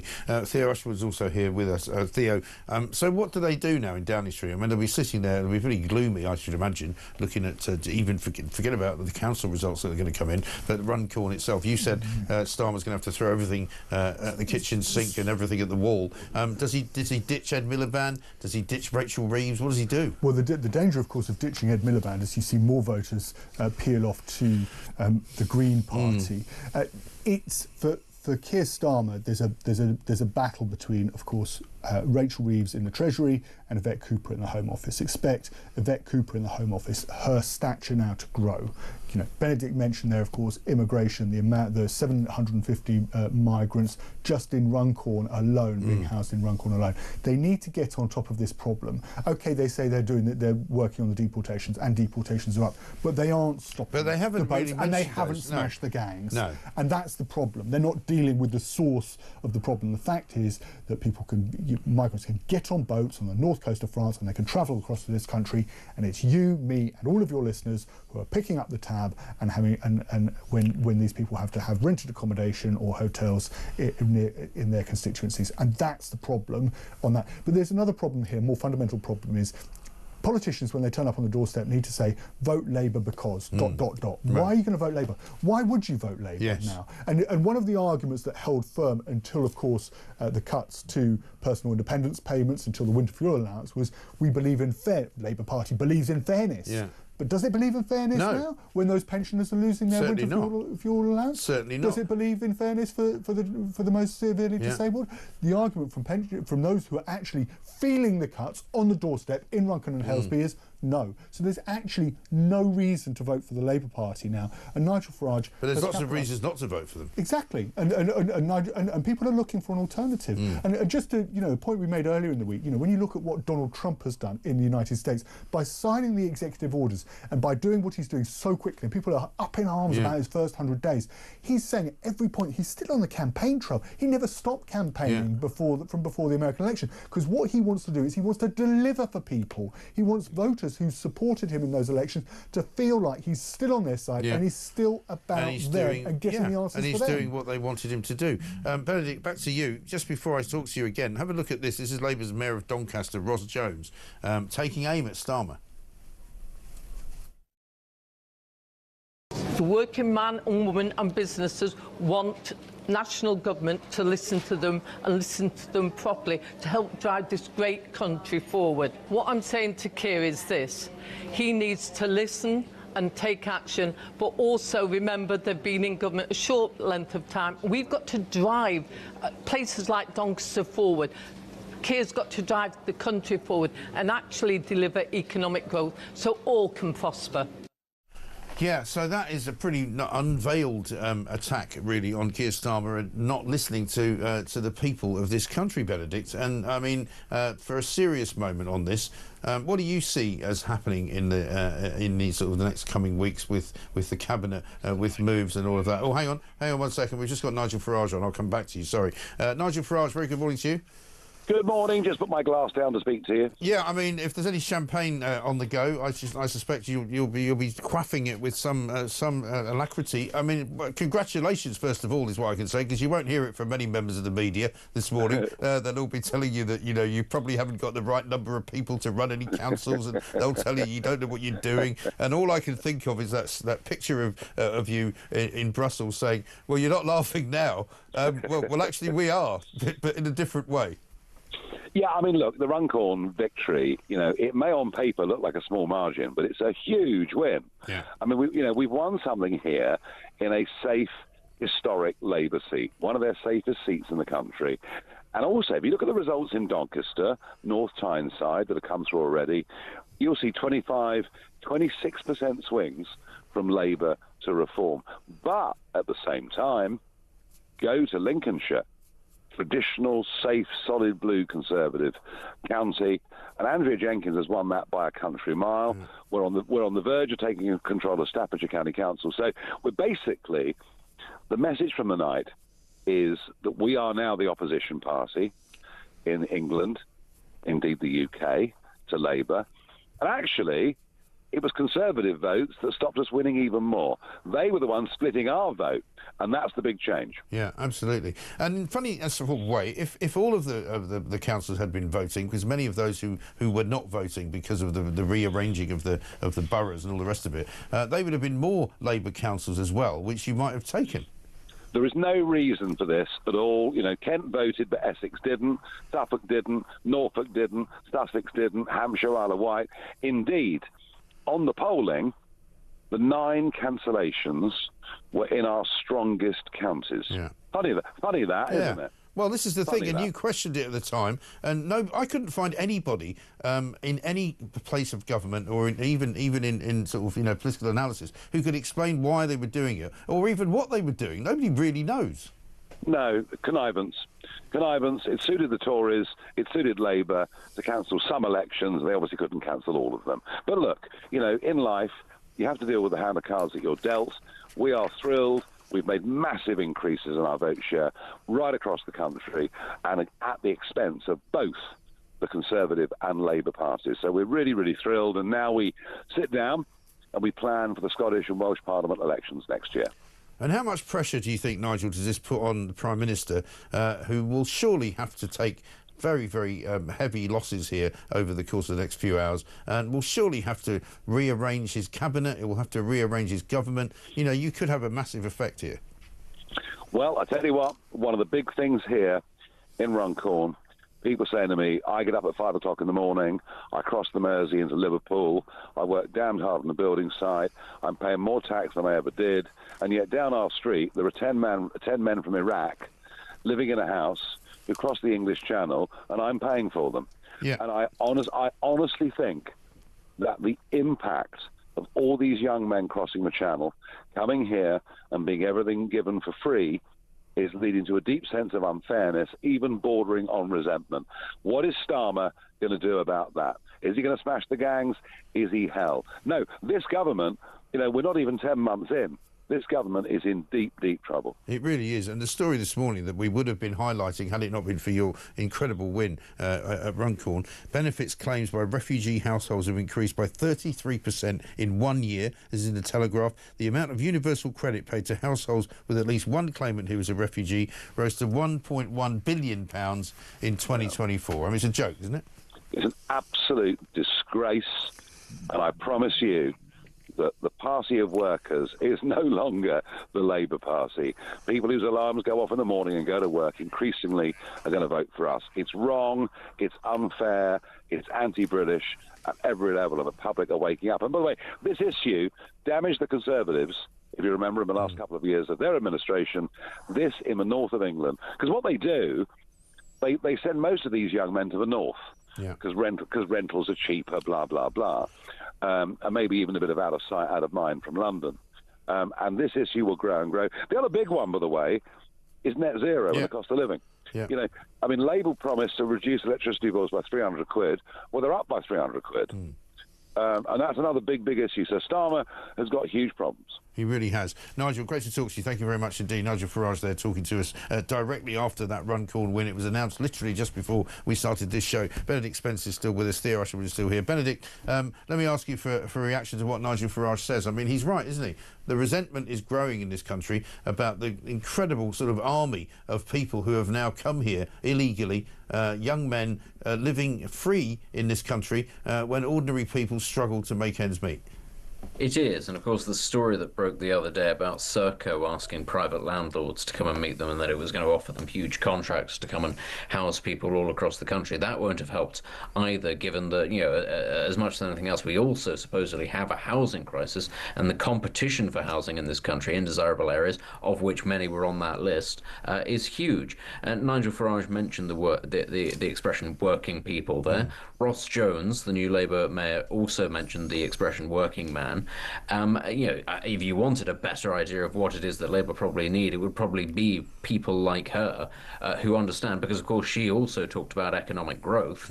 That's what people need in this country. And as much as Labour can sort of continue to fidget and twiddle its thumbs about things like net zero, actually, if you are going to be able to get any of the things you want to get done, you need economic growth. Labour isn't going for that right now. And Theo talked about how Donald Trump is still sort of on the campaign trail. Donald Trump is doing things that in many ways will impact a lot of Americans' lives negatively, economically in the short term. Is he necessarily losing the entire base? No, because do you know what he is? He's being assertive, he's being brave, he's being bold. He's saying, yes, this is unpopular, but here here is the broad vision why you voted for me. Yeah. With Labour, it just seems to be, well, we're not the Tories. Please vote for us. Please stick with us. Oh, don't go. And, that's why you've got the result that you have at the moment, which is that there is just this sense that Labour doesn't have a direction. It doesn't have any bravery or bold vision or anything. And what I would say about, people thinking, questioning Keir Starmer's future, where do you see that in the Labour Party below, at the next level? There are a few very talented people, but who actually there is the person with the vision to grab Labour by the scruff of the neck and say, no, this is what we're going to be. Absolutely right. Thanks very much for joining us. Very busy morning this morning, Benedict. Sorry we couldn't spend all time with you, but thank you. Raiden says this, Mike, isn't it amazing that a party that UK Labour have formed gained a 200 majority just 10 months ago? They're now releasing a statement blaming the previous government for its current defeat in a seat in its heartlands. And that seemingly is what they're doing. Theo? Yes, I just want to pick up on that. You mentioned, of course, the Nigel Farage mentioned, you talked about that benefits bill for refugees. Yeah. So if you're an asylum seeker and you come to this country, right, you can't claim benefits. But what's happened, of course, is that Keir Starmer and Yvette Cooper said, well, we're deporting people, and deportations have gone up. But the flip side to that is that you have to process the claims. Yeah. And I've just been on the Refugee Council website. So roughly, how much do you think of every claim, what proportion of of all the claimants for refugee status from all those people who cross the Channel do you think actually get leave to remain in this country? I think it's around about 73%, isn't it? It's 47, so 1 in every 2. So if you have 50,000 people across the English Channel, then half of them, 25,000, just under 25,000, are going to get the right to remain. Yeah. And it's then that they get to claim the benefits, the universal credit. And that's why the bill's gone up by £1 billion. Yeah. So these are people because who... they're giving it to so many people. And those people are here. They have status. But let's not forget, people say you can't claim benefits, and it's a bit of a shibboleth, this, from the left, because actually, as soon as you come here, even if you're staying in a hotel, you are given money, you are given benefit of food, you're given the benefit, there is a benefit. You're quite right on that. Because it's costing money to the taxpayer for them to be here. And education, of course, yes, you're quite right. So they might not get universal credit. I'm talking about universal credit, but they will get a benefit, and that's the point. So the whole thing And Andrea Jenkins in her victory speech up in Lincolnshire, where the reform absolutely crushed the Tories, made the point that if you come to this country, if you're in France and you're an asylum seeker in France, you're in a tent. I don't know the exact details of what happens, but she's making the argument actually that asylum seekers who come to this country from abroad need to have a much harsher treatment and don't need to be in a hotel. So and I want to come back to you on that as well, if you can stay with us, because Andrea Jenkins made some extraordinary allegations about the dirty tricks department of all the parties that were up against her in Lincolnshire, and that I really want to talk about, because that is a very bad sign if that is the way that British politics is going. It's 7:27. We've got marvellous news for you if you are a Reform supporter. Basically, Reform have had a very, very good night in the local elections. They've won Runcorn by-elections. They've got yet another MP in Parliament. And so we go on. This is Morning Glory.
Well, I mean, look, you use the word influence. The word influencer is something that absolutely everybody, is familiar with. And the The ironic nature of this is, there's no such publicity, there's no publicity, there's bad publicity in some terms, and, NECAP as a group are getting lots of attention in the media at the minute, but it is bad publicity in that it further acts as an accelerant for bringing this to the attention of young people, some of whom may feel alienated or isolated for a variety of reasons.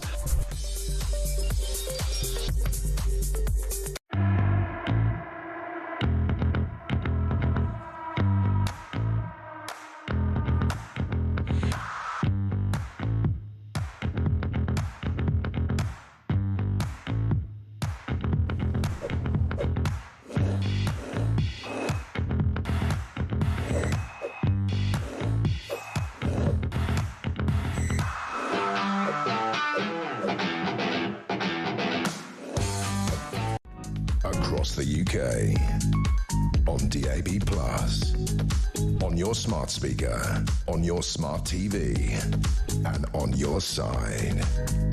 This is Talk. Welcome back to Morning Glory, 7:30. I'm Mike Graham with you all the way through until 10 o'clock, of course. If you're just joining us, we've got the breaking news that Reform have taken Runcorn. Let's get a voice note from Damien. Morning, Mike. Great show as always. Got a bit of a confession.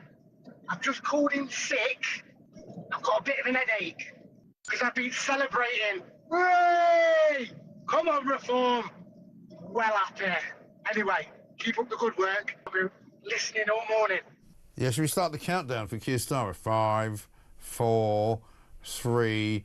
Yeah, no, sorry, we haven't got time to get to that. Morning, Mike, says Rich. The UK has been bound by law to self-destruct after all the changes Blair made on social and society and May on net zero. The last caller was right. They will double down on all of the pro-socialist woke policies and laws now, knowing the next government will be a coalition with a small majority, so their agenda and spending will be locked in. I'm not sure that's going to happen, One from Jules, who says in London, good morning, Mike and Theo. Never before has there been such a mutual dislike between the Prime Minister and the people. We see Labour sending billions of pounds abroad and to net zero projects with nothing but cuts here. People are angry. We'll go back to Theo in a moment. Let's just cross quickly to Councillor Andrea Jenkins, Conservative councillor in Birmingham, Shadow Cabinet Member for Finance. We've obviously, Myron, talked many times about the state of play on the streets, the rats the size of cats and all of that. But I've got to ask you this morning, watching what's happening to the Tory council vote across the country, which is not very pretty, what can you say about the future of the Tory party? Nigel Farage says Reform are now the main opposition. Well, it's very early to comment on the council results yet, but what is clear is that although we didn't have elections this year in Birmingham, had we had elections, Labour would have lost control of Birmingham. Yes, there's no question about that. But I mean, is it not also considerable that the Tory party appeared to not have done very well either? It's a mid-term election. We know that we sometimes get strange or extreme results, and as I say, it's quite early, really, in terms of all the elections that took place yesterday and the counting. But it is clear that Labour have lost the confidence of the people and would have lost Birmingham had there been an election in Birmingham last night. Yes, indeed. Apparently there were talks yesterday, May Day, about the bin strike. Tell us what you can tell us about that. I'm afraid the people of Birmingham will be very disappointed, having been told that we were within touching distance of a resolution. Yeah, that was over a week ago, wasn't it? Yeah, but hang on. As a result of astonishing incompetence, really, the Labour administration have now opened up a whole new front in this dispute. I mean, you'll recall that all this blew up because of the grade 3 position that was created back in 2017 that should never have existed and which they now had to remove in order to end the equal pay liability. Now, on top of that, in order to properly address equal pay, what you're supposed to do is put a job evaluation scheme in place, and therefore you have an objective defence to anybody that says that there is discrimination between different jobs. Remarkably, at this point, Labour have just said that the grade 4 position of the driver is now overrated and may need to be reduced to grade 3. So we have a separate dispute taking place now with the drivers who are likely to be downgraded. And it's aggravated, Mike, by the fact that those people who are on grade 3, one of the options they were given because their job was being changed, was to retrain and become a grade 4 driver. And now only to discover that if they were to retrain, they would only remain in the same position that they were in the first place. So it's astonishingly bad management. Now, it may well prove to be correct that the job of a driver is a grade 3 and not a grade 4. I don't know. I'm not close to that detail. But to introduce it at this point in the dispute, when they've had 8 years to introduce this job evaluation scheme, is just absolutely remarkably cack-handed and inefficient management of an organisation. Yeah, tells you all you need to know about Labour-run councils, really, doesn't it? Listen, we've got to run because we're very busy this morning. Councillor Andrea Jenkins, thank you very much indeed. As he says, had there been an election in Birmingham, which there wasn't, Labour would probably have lost it. But he's still not quite able to say that he thinks the Tories have completely blown it. I could have made a bet with him there. Theo's here. I could have said to him, well, if you want to make a bet that it's going to get better as the results come in, I'll be more than happy to take your money. So Kemi Badenoch can breathe a huge sigh of relief that she's got Myron on side. That if that challenge from Robert Jenrick comes in anytime soon, she can stand behind Myron and say, don't worry. That is the other question, I suppose. In addition to what Keir Starmer's problems are, you know, Kemi Badenoch's problems are looking pretty bad as well this morning. I mean, does that Jenrick challenge come in? Well, it doesn't come in yet because she's got a year's grace, so that takes her through to the very beginning of November when she first won that contest. So she's got a little bit of, she's got breathing space. But yeah, sure, I think people are going to be wondering in the Conservative Party about whether she's the best person to lead the Conservative Party. She hasn't managed to land blows on Keir Starmer.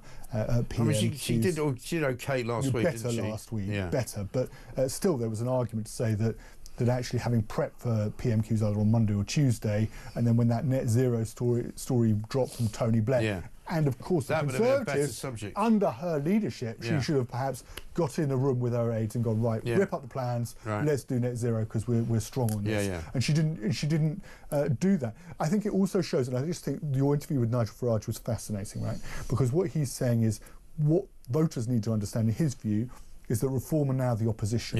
And what that means is that people, many of your listeners, might be sitting at home and they'll be weighing up, am I going to vote? I hate Labour. I can't stand Keir Starmer, I can't stand Rachel Reeves, Yvette Cooper. I want shot of the lot of them. Now, I've got to make a choice about who I'm going to vote for. And previously you think, well, the easiest thing to do is to vote for the Conservatives. That's the diametrically opposed party. And what Nigel Farage is actually saying is, actually people need to get out of that mindset now and see Reform as the opposition. If you want rid of Starmer, the best way to do that is not to think even about the Conservatives. I mean, the Conservative vote numbers were down around where the Greens were in this particular election.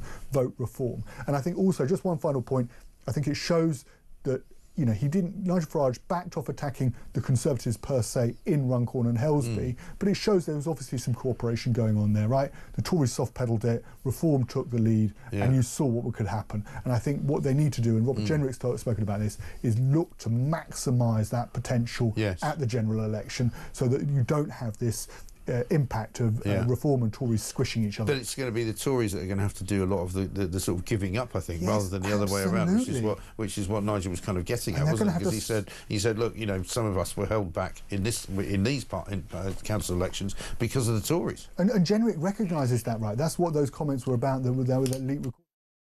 That he needs to, you know, the Tories are just going to have to swallow their pride and suck it up, because they're going to have to recognise that in many constituencies up and down the country, Reform are better placed to win.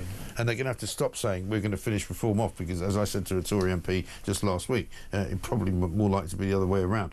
0344 499 1000. I'm so happy this morning, says Stuart, and so happy for Nigel, the Reform guys and the patriotic people of Great Britain and Northern Ireland, and well done again, Mike, for predicting it all. Well, you know, we get it right here on the Home of Common Sense, because we know what's going on and we don't try and spin you an agenda. We just talk for the people, because we are the station for the people. We reflect what you say. We give you the opportunity to say it. And so keep coming with those voice notes and we'll keep playing them. 0344 499 1000. Ryan Saby coming up next. Deputy Political Editor. We'll see what the Sun have got to say.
across the UK.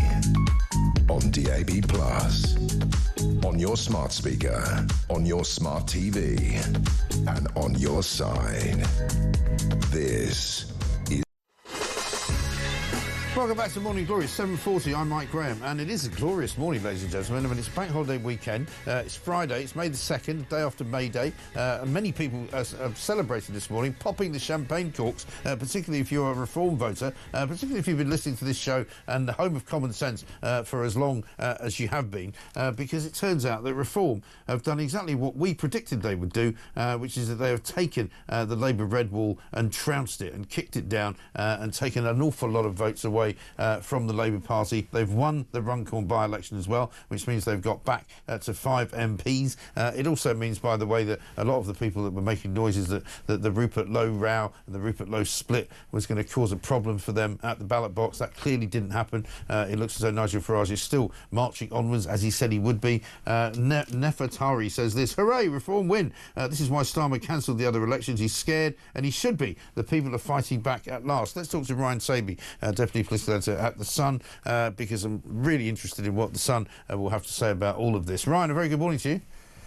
Good morning, Mike. I mean, it was a very exciting night. I mean, it was sort of exacerbated by the fact that there was the Runcorn by-election in addition to council votes coming in. They always come in slightly slowly, and we'll see over the course of the next several hours how that all goes. But Reform winning Runcorn is a massive, massive seismic event, isn't it?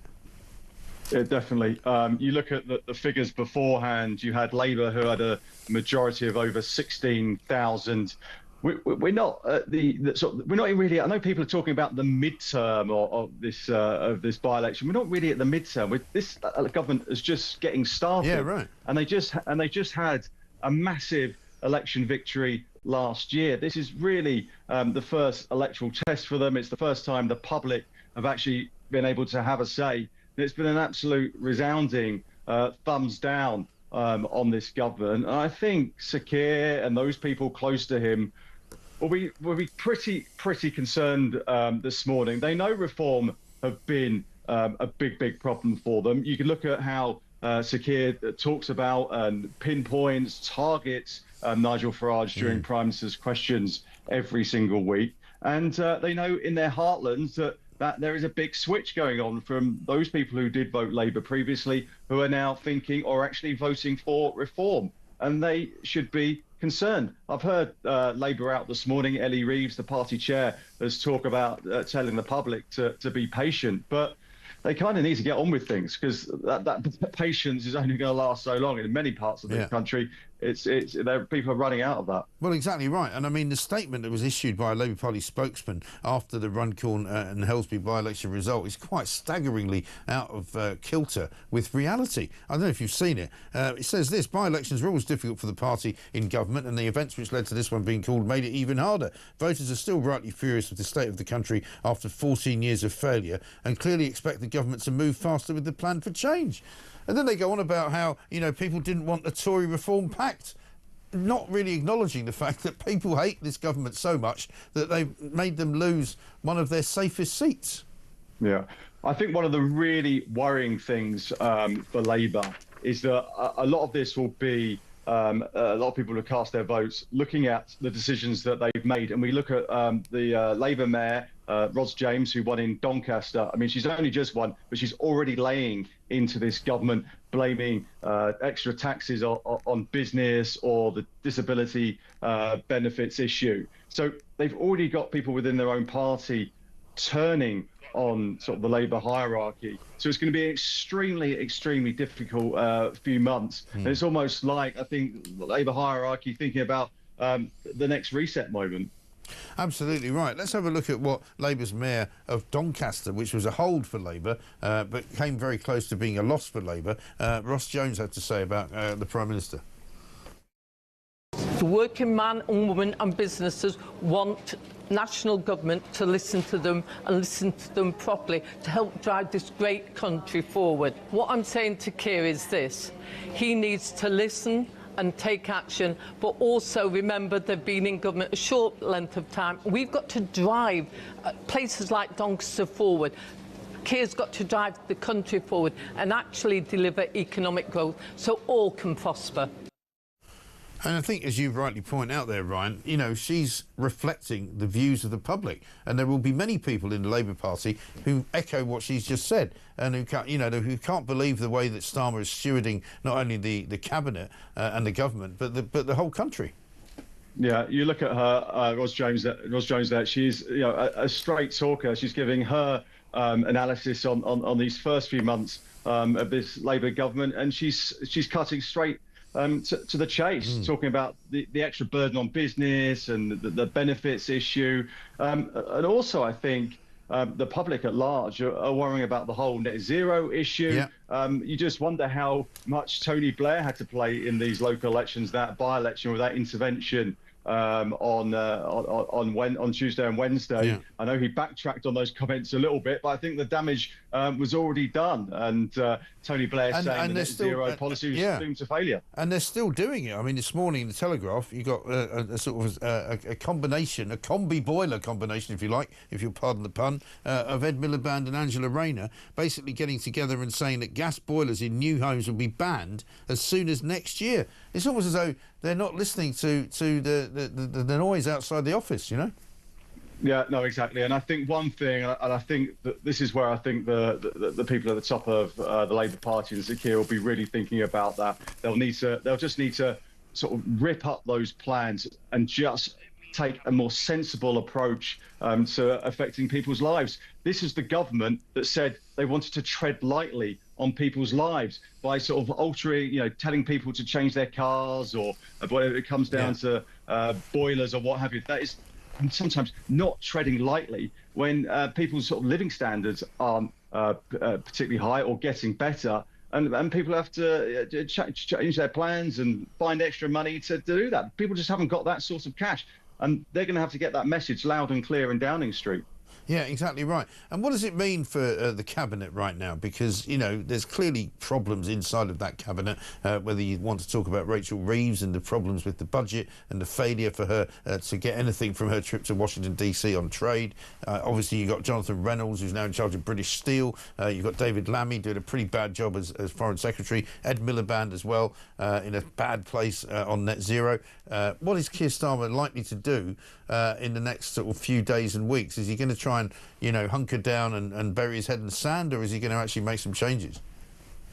I take a deep breath when you pose that question, Mike. I think one of the reasons is because all these key positions, whether it's Rachel Reeves, David Lammy, Ed Miliband, they're all tied to those key missions of change that Sir Keir Starmer wants. So when he takes one of them out of place, it looks like that policy, whether it's net zero, whether it's trying to drive growth, home affairs, Yvette Cooper with trying to smash the gangs.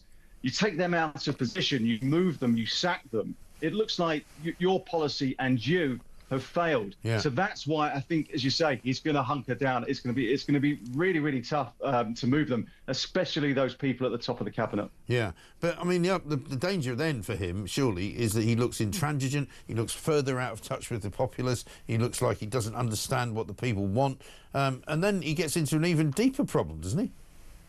Totally. He is walking this tightrope. He's got all these people in place. They sometimes don't look like they're, maybe know what they're doing to the public, but actually because he's got these sort of 6-7 missions, or whether it's growing the economy, smashing the gangs, the drive towards net zero, this is intrinsically linked to what he was elected on. So to start moving people, tinkering with people just 8, 9, 10 months after that election, it just doesn't bode well.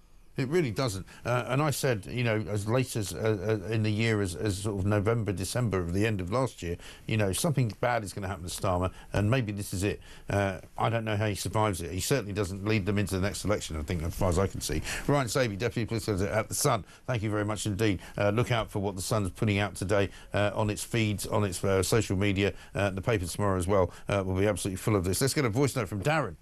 Good morning, Mike. Darren in Bradford. Great show, obviously, as usual. Really shame that we can't vote up here in Bradford, or else I'm fairly sure that these Labour people would have been kicked out royally. Fingers crossed for next year that they might actually allow us to vote. Cheers. Yeah, that would be nice, wouldn't it? I mean, supposedly all of these regions where the voting was prohibited because of the reorganising of the sort of local council areas, if you like, and the appointment of mayors and all the rest of it. Supposedly there will be more voting next in the next few months, or possibly next year, early next year. And once again, it will be a complete wipeout, I would have thought, for Labour. Tony says this: huge win for Nigel Farage in Runcorn and Helsby. Two-tier Keir is hated by the public. And Mark says, on the basis that only 6 votes were the difference between Reform winning and losing, this is why you should vote every time, as every vote can count. And Barry says, morning Mike, I'm just flabbergasted there are still people out there who vote for Labour. It is extraordinary, isn't it? Coming up in the next hour, Isabel Oakeshot's going to be here. We'll get her analysis of what's been going on. We'll continue to take your calls and your messages, your voice notes and all the rest of it. We'll take some calls coming next right here on Morning Glory.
In the past, President Trump was sort of drunken with the talking points of Vladimir Putin, whom he thinks he has a special relationship with. I think that knee-to-knee discussion that Zelensky and Trump had in St. Peter's Basilica during the Pope's funeral, which was just an astounding picture, had a big impact on him. And I think President Trump listened this time to Zelensky and took Zelensky at his word. And as you and I and everybody who follows this stuff know, Zelensky's speaking the truth. He's not a dictator. Yeah. He's democratically elected. How could he be a Nazi? So I think Trump absorbed that messaging.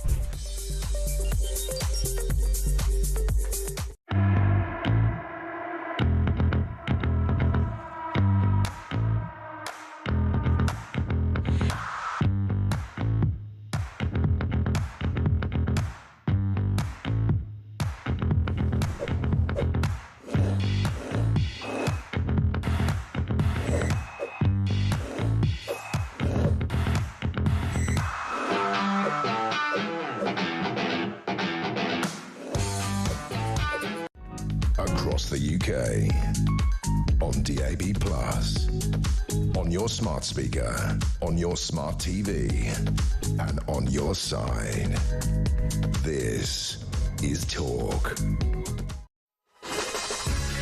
Welcome back to Morning Glory, 7:54. I'm Mike Graham. We've got a voice note from Michelle. Have a listen. Morning, Mike. Michelle from Altrincham. I will be toasting a glass of champagne to Reform later today. I'm absolutely over the moon. Well done, Nigel, and your team. Absolutely right. It's a fantastic victory. I mean, you cannot over-egg how much of a victory this is. It's absolutely huge. I'm calling it not just a seismic shift in politics in this country, but it's actually a paradigm shift, which is even bigger. Let's talk to Tarquin, who's in London. Tarquin, very good morning to you. Mike, well, I have to say, apart from my good friend Kevin, as you well know, you are the greatest show on all of Talk Radio. Very kind. I mean, also, let's face it, we did call this. I mean, I've been saying that they're going to win this. But a lot of people were doubting it. They were like, well, let's wait and see. I was pretty sure it would happen. I know 6 votes isn't very much, but still, it's pretty amazing, isn't it? Well, it was, particularly when people like myself, Reform voter, didn't go. I didn't, well, not that I was in Runcorn, Mike, but I just thought I wanted to see what it would be like if diehards like me didn't turn out because it was a local, it wasn't a general. Do you know what I mean? Right. If it was a general, I think you'll find the numbers would be a landslide. Be even bigger, yeah. I think so, yeah, and totally right. And also, all of these regions that didn't vote, as Nigel Farage said, would have made the night even more of a victory for them. They would. They absolutely would. I think, as Richard Tice said, your good friend said earlier on, the Reform tanks are well and truly on the Uniparty lawn. Yeah. It's game over for the establishment. I think so, but they still don't get it. I mean, listen to what the Labour government is saying. You know, while Labour has suffered an extremely narrow defeat, the shock is that the Conservative vote has collapsed. Moderate voters are clearly appalled by the talk of a Tory Reform Pact. I mean, that doesn't even make any sense. How can they be appalled? They've just elected the Reform candidate. It's classic gaslighting. They're trying to deter attention away from the real issues, which we all know. Yeah. You know, it's like, do you remember in history there was a thing in Russia, Mike, called the Potemkin village that the Russians set up? Yeah. It's that. They're just setting up a Potemkin politics now. Yeah. It's ridiculous. Tarquin, good to hear from you. Thanks very much indeed. Let's hear from Sarah Pochin, because she is the new MP for Runcorn. She made a speech, obviously, after winning it. We're going to get used to hearing this woman's voice. Have a listen. Firstly, to our great leader, Nigel Farage, who has so inspired me to stand up for this country. To our party chairman, Sir Youssef, who has given me invaluable support and counsel throughout this campaign. And to the exceptional team led by John Burns, my campaign manager. You are all such very impressive individuals. It's been a privilege to work with you, and I'm so proud to be part of that team. And finally, my thanks go to all the volunteers who have diligently canvassed and delivered leaflets, been on the polling stations. I was going to say today, but I think it was yesterday. We couldn't have done it without you. The people of Runcorn and Helsby have spoken. Enough is enough. Enough Tory failure, enough Labour lies. And I want to thank every one of you who were brave enough to put a cross against my name on the ballot paper. Every one of you who voted for change. Every one of you who have put their faith in me as your next Member of Parliament for this constituency, which has such potential, and who have put their faith in Nigel Farage as the next Prime Minister of this great country. It will be an honour and a privilege to serve this community, a community of hard-working people who just want fairness. Going forward, I will do my very best for all of you in Runcorn and Helsby and Frodsham. I think it should have been included in the name, regardless of how you voted. That's Sarah Pochin, the victory speech there in Runcorn. She's the new MP, which takes Reform's number of MPs back to 5, of course. Incredible stuff. The Mayor of Doncaster says, Keith, does she honestly believe the hierarchy of the current Labour Party have the same agendas of those from 50 to 60 years ago? I despair. And Sue in West Sussex says, Mike, what a joy to wake up to you announcing such good news about Reform. It's about time. The worm has turned at last. I'm delighted. You are the man. Mike, keep up the good work. I certainly will. And Richard from the Costa del Sol sent me a lovely picture of a bumper sticker that he's got on the back of his car. The home of common sense, of course. Richard on the Costa del Sol. Well done, Reform. Brilliant show, mate. Well, we've got much more brilliance to bring you. Isabel Oakeshot's going to be joining us live in the studio coming up next. She'll be giving us her analysis of what's going on and what this means for the Keir Starmer government. I think the man is in very deep trouble. He doesn't have the support of his own cabinet. He doesn't have the support of his own party. He has no support in the country. Everybody thinks he's a dud. He's a waste of space. He's a useless leader. He has literally no charisma. Keith Starmer is a fake. He's a dud, and it's over. Stick a fork in him. He's done. This is Talk.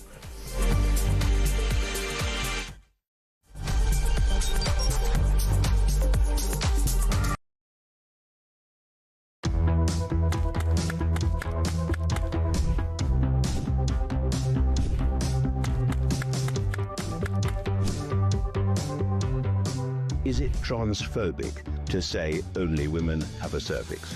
Well, it is something that shouldn't be said. It is not right. A woman is an adult female, and the court has made that absolutely clear. I actually welcome the judgment because I think it gives real clarity. It allows those that have got to draw up guidance to be really clear about what that guidance should say.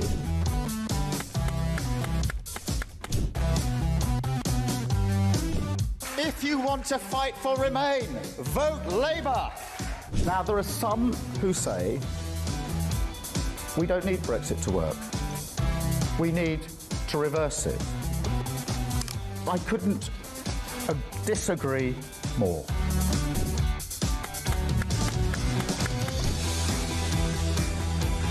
Day after day, there are new allegations of sleaze, of favours, of privileged access. And it's all very well the Prime Minister saying, well, say now, well, I'm paying for it. You've decided to repay £6,000 worth of gifts. Lord Ali is facing an investigation. I wonder how concerned you are that your biggest donor was not fully transparent. Are you saying you made a mistake? It was right for me to make those repayments. Thank you.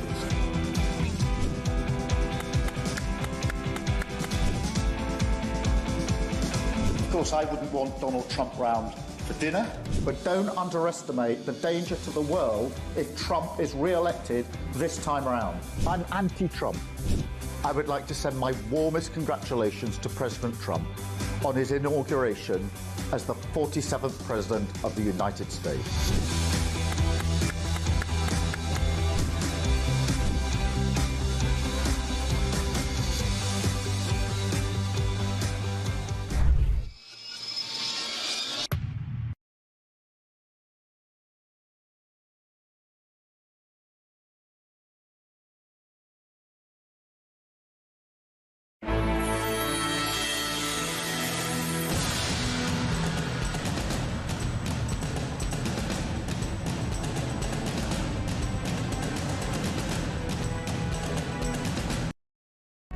Across the UK, on DAB+, on your smart speaker, on your smart TV, and on your side.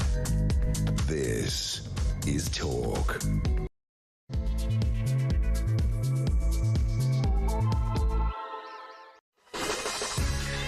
Welcome back to Morning Glory. It's coming up to 3 minutes past 8, and if you're just joining us, if you're just waking up, we've got some pretty amazing news for you. Reform have won the Runcorn by-election. Mike Amesbury punched his way out of a job, and now Reform have taken over. And they've won it only by 6 seats. Doesn't matter. Nigel Farage was speaking this morning about it. He spoke to us. He's speaking to anybody that wants to talk to him right now, because he is absolutely in his element, because Reform are on the march, ladies and gentlemen. Have a listen to this. What it sends is a message, not just from here, but across much of the country, that we are now the opposition to the Labour Party, who are in government. And actually, in most parts of the country now, if you vote Conservative, you risk getting Labour. So Conservatives having a terrible night as well. The local council elections, still many of the results to come in. But Dame Andrea Jenkins has also won the mayoral race in Lincolnshire, and with a very large majority. Reform is the story. It's the big story. We've been saying it, of course, here for quite a long time at Talk, the home of common sense. Isabel Oakeshot's here with us. She's going to be running her very exercised and extremely expert eye over the lines and over all the results that are coming in as we speak. Also, we'll be talking to Peter Cardwell coming up as well. But so much to do, and so many of you to talk to as well. You know what to do. Ring us on this number, 0344 499 1000. It looks as though, finally, what we've been predicting for quite a long time has happened. The big question is can Keir Starmer survive this? Can Kemi Badenoch survive it? It looks as though every party has taken a hit overnight, and Reform are the new kings of the town. It's as simple as that. It's 4 minutes past 8. This is Morning Glory. Let's get it on.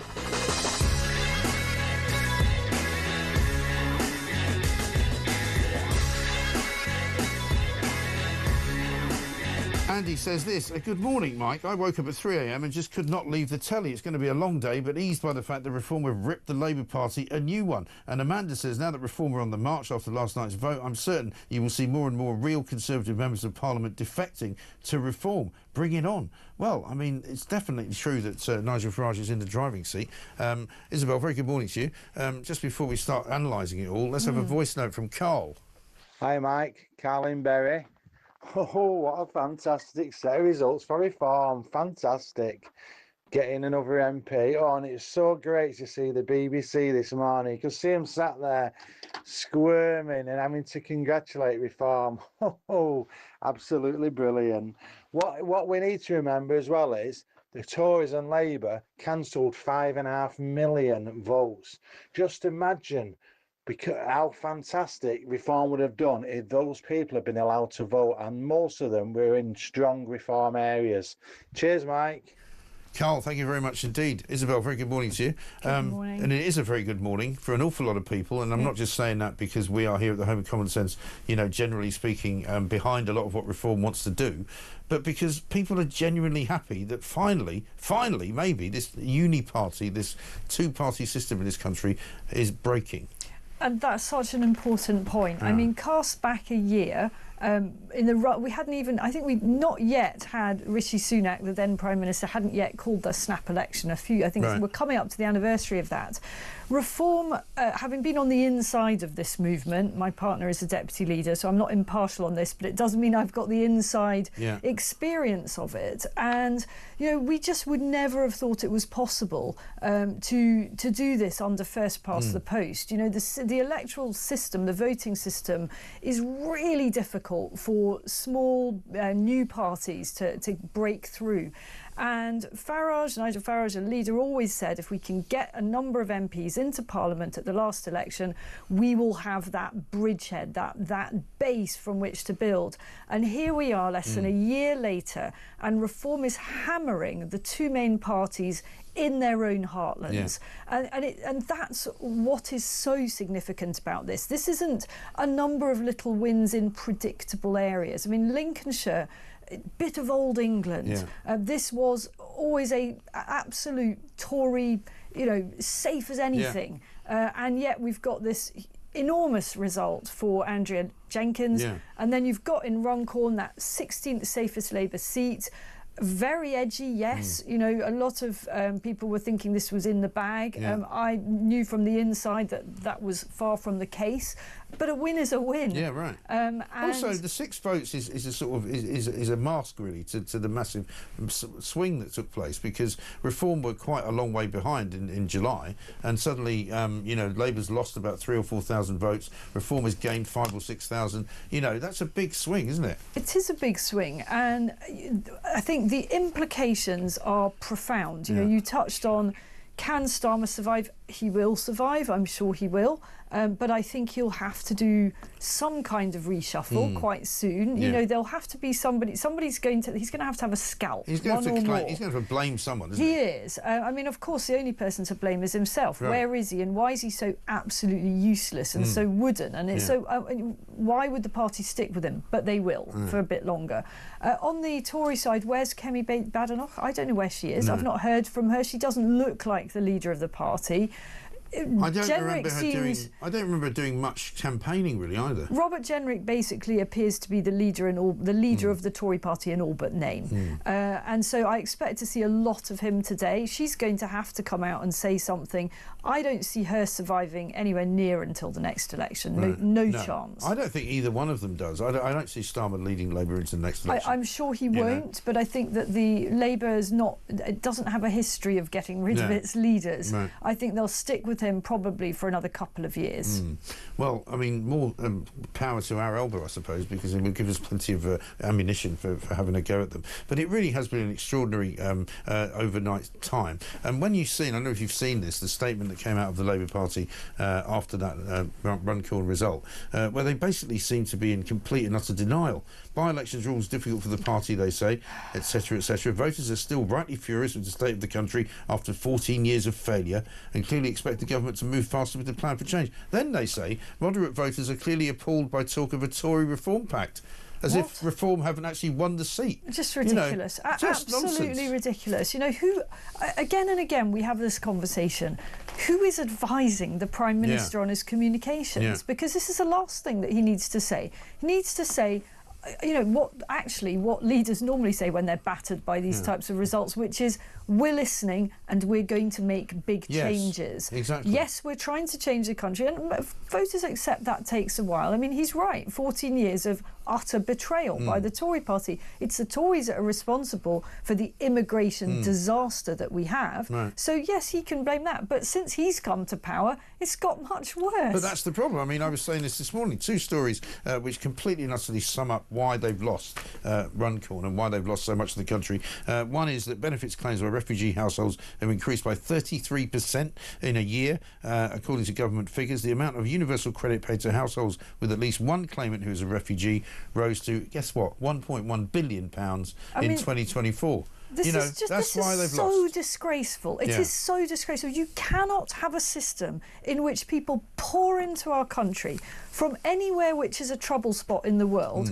and our legal system says we can't send anyone back to a trouble spot. Well, by the way, that's like about half of all countries are either in conflict in a civil war, about 30 countries, or beyond their own borders. And then they come in here with no or low skills and expect to live off the British taxpayer, and yet that is the status quo. No wonder people are up in arms. Yeah, and I spoke to Richard Tice this morning, and he was saying that, up in campaigning in and around the country, whether it's Lincolnshire, whether it's Runcorn, whether it's just outside of Grimsby where he was in a car, he said, you get people saying to them, and we get the calls every day. I get up at 5 o'clock in the morning, I get into my van, I drive to work, I do my job, I come home at about 6 o'clock, I'm worn out, I'm paying more tax than ever, the prices of everything have gone up, my electricity prices have gone up, but there's 5 Iraqis living down the road in a free house given to me that I'm paying for. And equally, those Iraqis are, we're talking metaphorically speaking, are not making it obvious that they wish to be positive contributors. No. It's really different if people come in with a plan. If people come in a plan and say, actually, I want to come to the UK and I want to be a doctor, I want to be this or I want to be that, I want to build things. But actually, unfortunately, what we've got is people coming in saying, I want to take, I'm going to take, and they're not necessarily learning to speak any English. And even worse than all of that, and this is very corrosive, I think, is a lack of respect for the host country.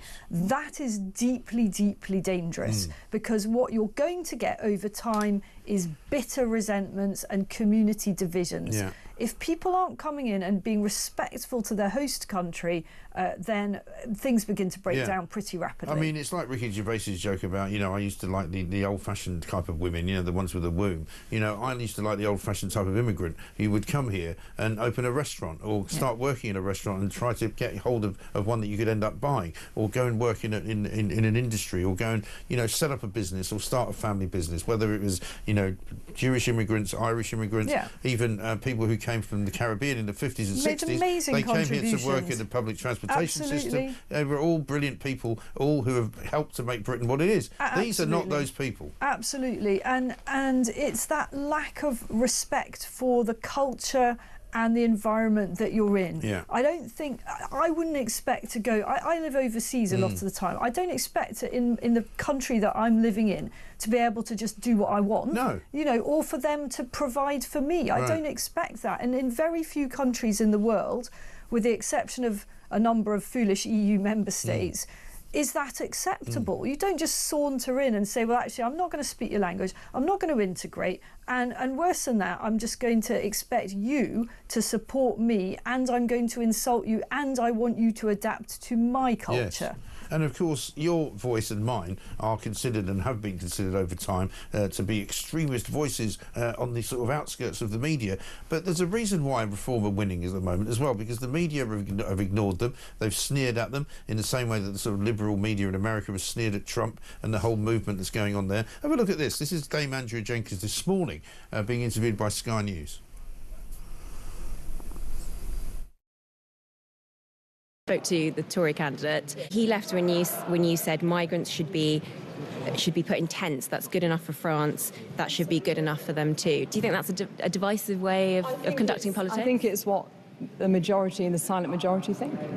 That's what you think of migrants. That's where they should. And, well, illegal migrants, people come here illegally. They should be put in tents like they do in France. And people seeking asylum should also be put in tents? Well, I think genuine asylum seekers, you know, like Ukraine, etc., that's a different matter. And then you also accused one candidate of... She said you were parachuted in, yes, and you made a comment about her South African accent. What did you mean by that? Well, what I meant is, how can they say I've been parachuted in when I spent most of my life in Lincolnshire school? Why mention the accent? Sorry. Because the irony of saying someone's been parachuted in who's not even from the country. I mean, I went to school, college, university, so I think... So someone who's got an accent can't be from this county? I think, actually, I'm not even going to answer any more of your questions. I think that your questioning is quite divisive. You're looking into things when it was a little play with words, it was a little joke because of the irony. Do you not understand irony? The only reason I'm asking is because Reform get a reputation for these divisive politics. Thank you very much. I mean, they can't help it, can they? I don't blame Dame Andrea Jenkins. No, I don't either. She's been up all night. Yeah. She has gone through absolute hell in the course of this campaign. The dirty tricks, unbelievable. It is unbelievable. You know, she very, very nearly basically got cancelled as a candidate as a result of some tiny technicality, which one of the other rival candidates turned into a legal case at public expense. That legal case never had any chance of ultimately winning, and yet they made her go through that, made it to the point that at one point about 10 days ago it was actually thought that the whole campaign would have to be rerun. So let's focus on the main issues.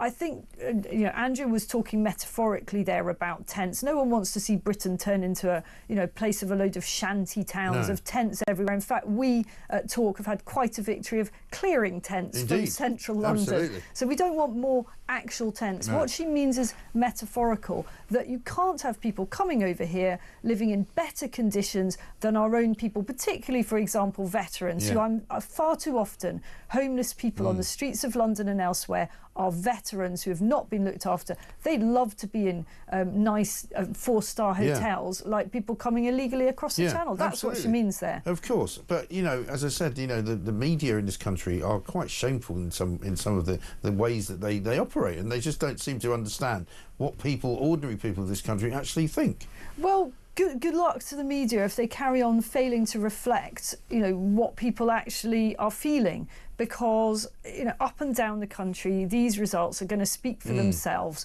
And homing in there on Andrea talking about a South African accent, the idea that Andrea Jenkins would be somehow xenophobic towards South Africans is patently ridiculous. It's patently ridiculous, and people are fed up of the media. I don't like to attack the media. We are the media, but they are fed up of lefties, basically homing in on these petty little things and trying to paint Reform as somehow racist and xenophobic. It's lazy, it's inaccurate, and it will not get them anywhere. Well, we highlighted a study that was done, I think, only last week by a fairly reputable sort of academic institution. 71% of Britain's journalists identify as left-wing. I saw that. That's all you need to know. Let's talk to Peter Cardwell, who I don't think he identifies as anything, although he was wearing shorts yesterday.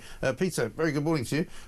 This is quite a result. You sent me a message in the middle of the night saying that the Sinn Féin vote back in was it 1970 or something? 2010. 2010. Sorry, 2010 was won by 4 votes. So at that stage when we were chatting, it was 4 votes. Now it's 6. It's very, very tight. But what absolutely nobody can convince anyone of today is that this wasn't a superb night for Reform, a very bad night for Labour, and an even worse night for the Conservatives. Anybody who says opposite of that, anybody who says, oh, we held up the vote in some ward somewhere, maybe that's true in that particular ward, but actually look at this. Reform have another MP. They're in a situation where they've won they've won a mayoralty. They've run Labour very, very close in the west of England by 6,000 votes, and even closer in Doncaster. Peter Kyle, for example, Cabinet Minister, was on the media earlier saying that Doncaster, held up well. It didn't. There are a lot of these constituencies, for example, Dame Andrea Jenkins' victory, that Labour won by 14,000 votes less than a year ago. Now they have lost that seat. This is a major change. The tide is turning, and there's absolutely nobody who can convincingly say that Reform are not a major force in UK politics this morning. Well, Nigel Farage says they are now the opposition. It's hard to argue with that.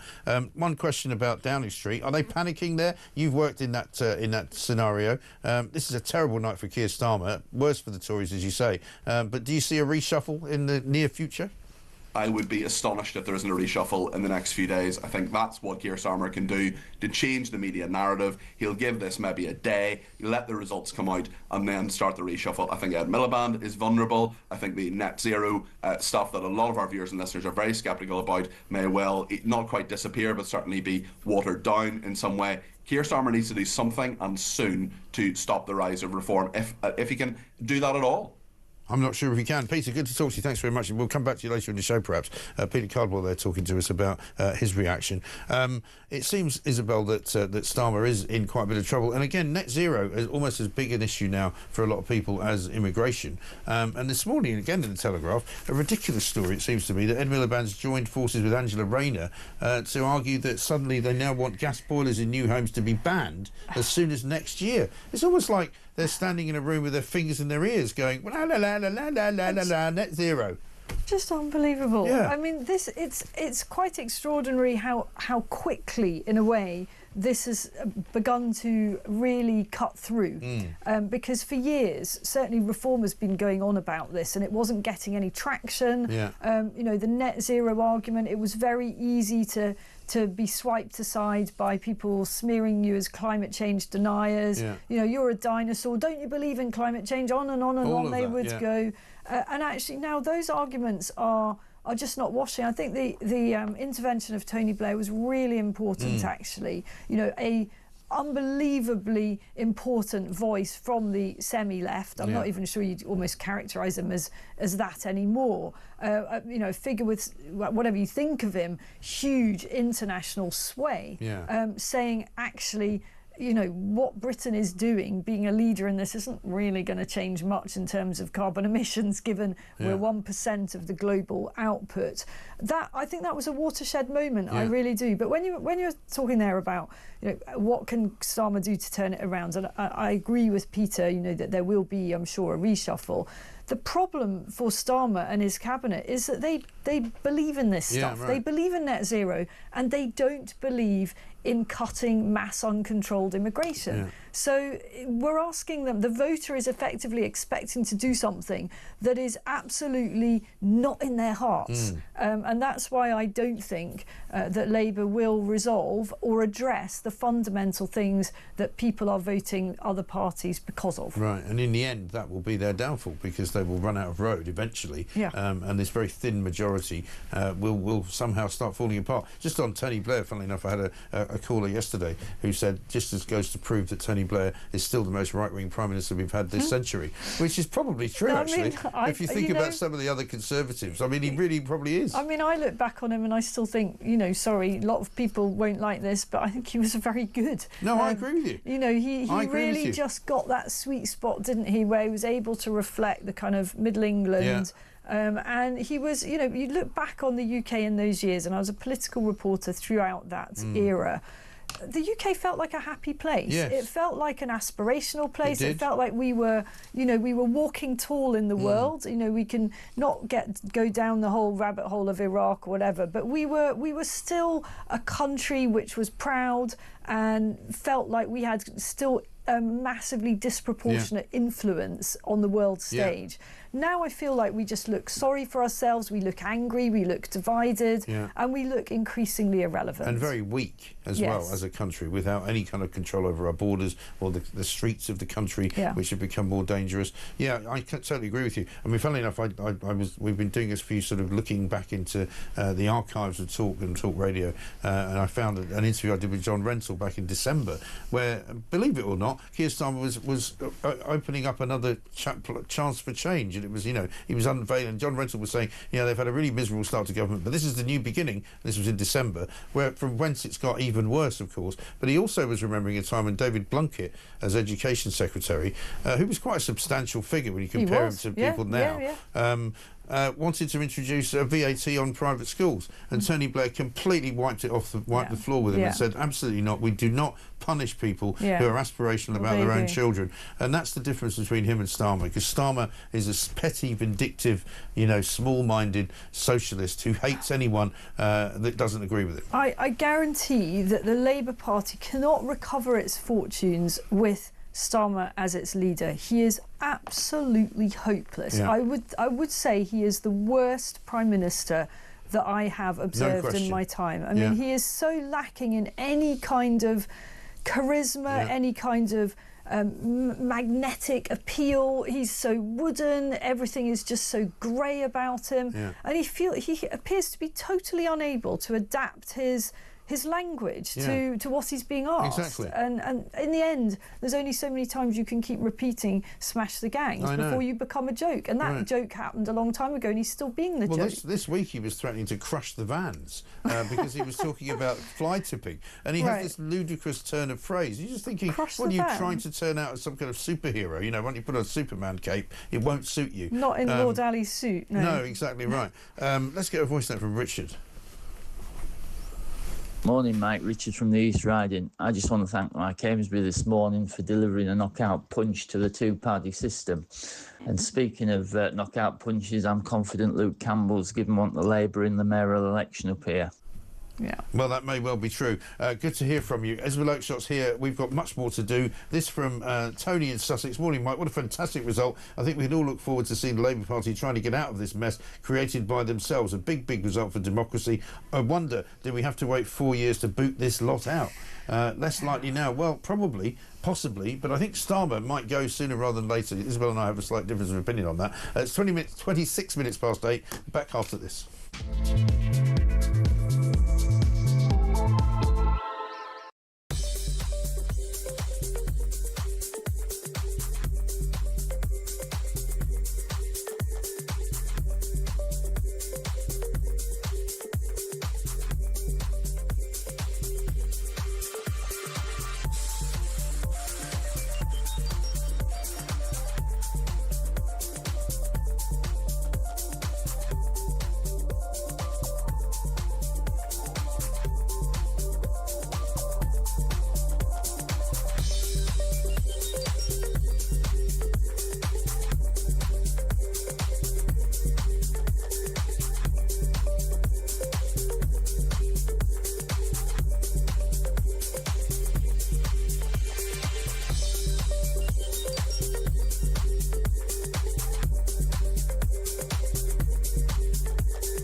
I do believe that we're now being allowed to talk about this an awful lot more. Yeah, and that agreed.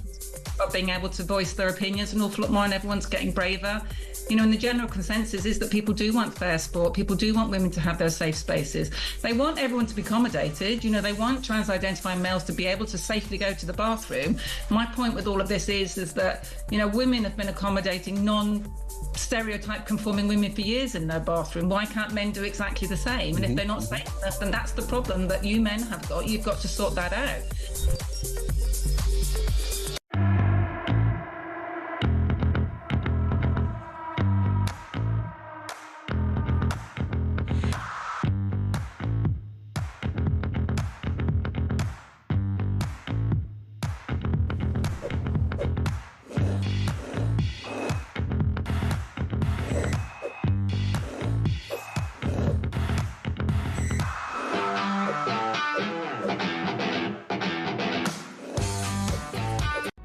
across the UK. On DAB+, on your smart speaker, on your smart TV, and on your side. This is Talk.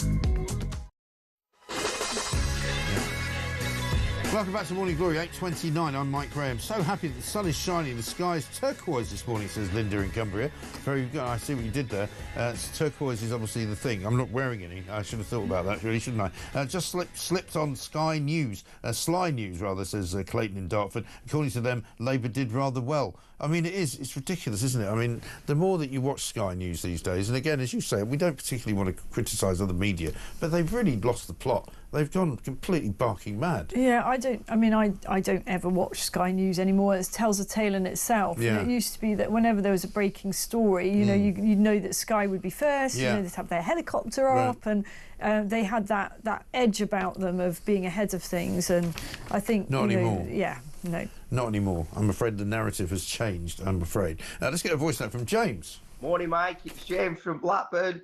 Keir Starmer going down the gurgler in 5, 4, 3, 2, 1.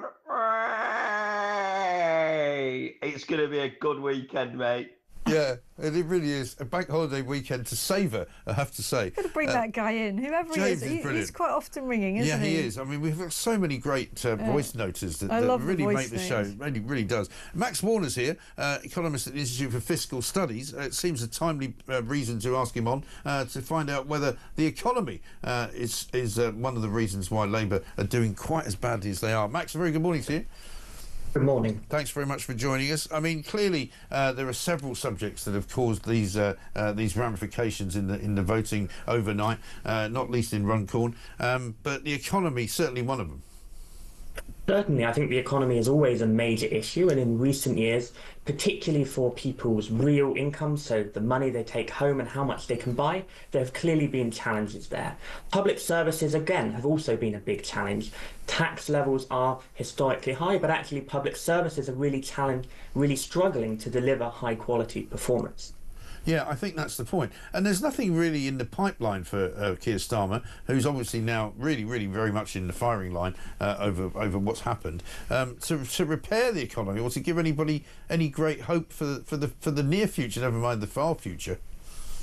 Well, the government have proposed a number of things to try and get growth. They've made growth a central mission. Indeed, as essentially all governments tend to do, growth helps to solve essentially all the problems we have.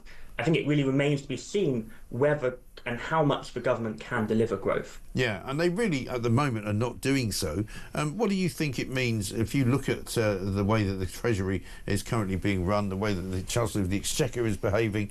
I mean, what do you think happens in that scenario if it doesn't improve soon? Well, I think fundamentally, growth is what allows us to continue growing public services without raising taxes, for example. We see this fiscal rule that the Chancellor has set herself really is quite binding, and so poor economic performance will raise difficult fiscal decisions about spending, tax and government borrowing. Yeah, and spending, of course, is a very big part of what this government's been doing. You've got a report out today about NHS waiting lists and how they're not really a driver for a rise in health-related benefit claims. What do you mean by that?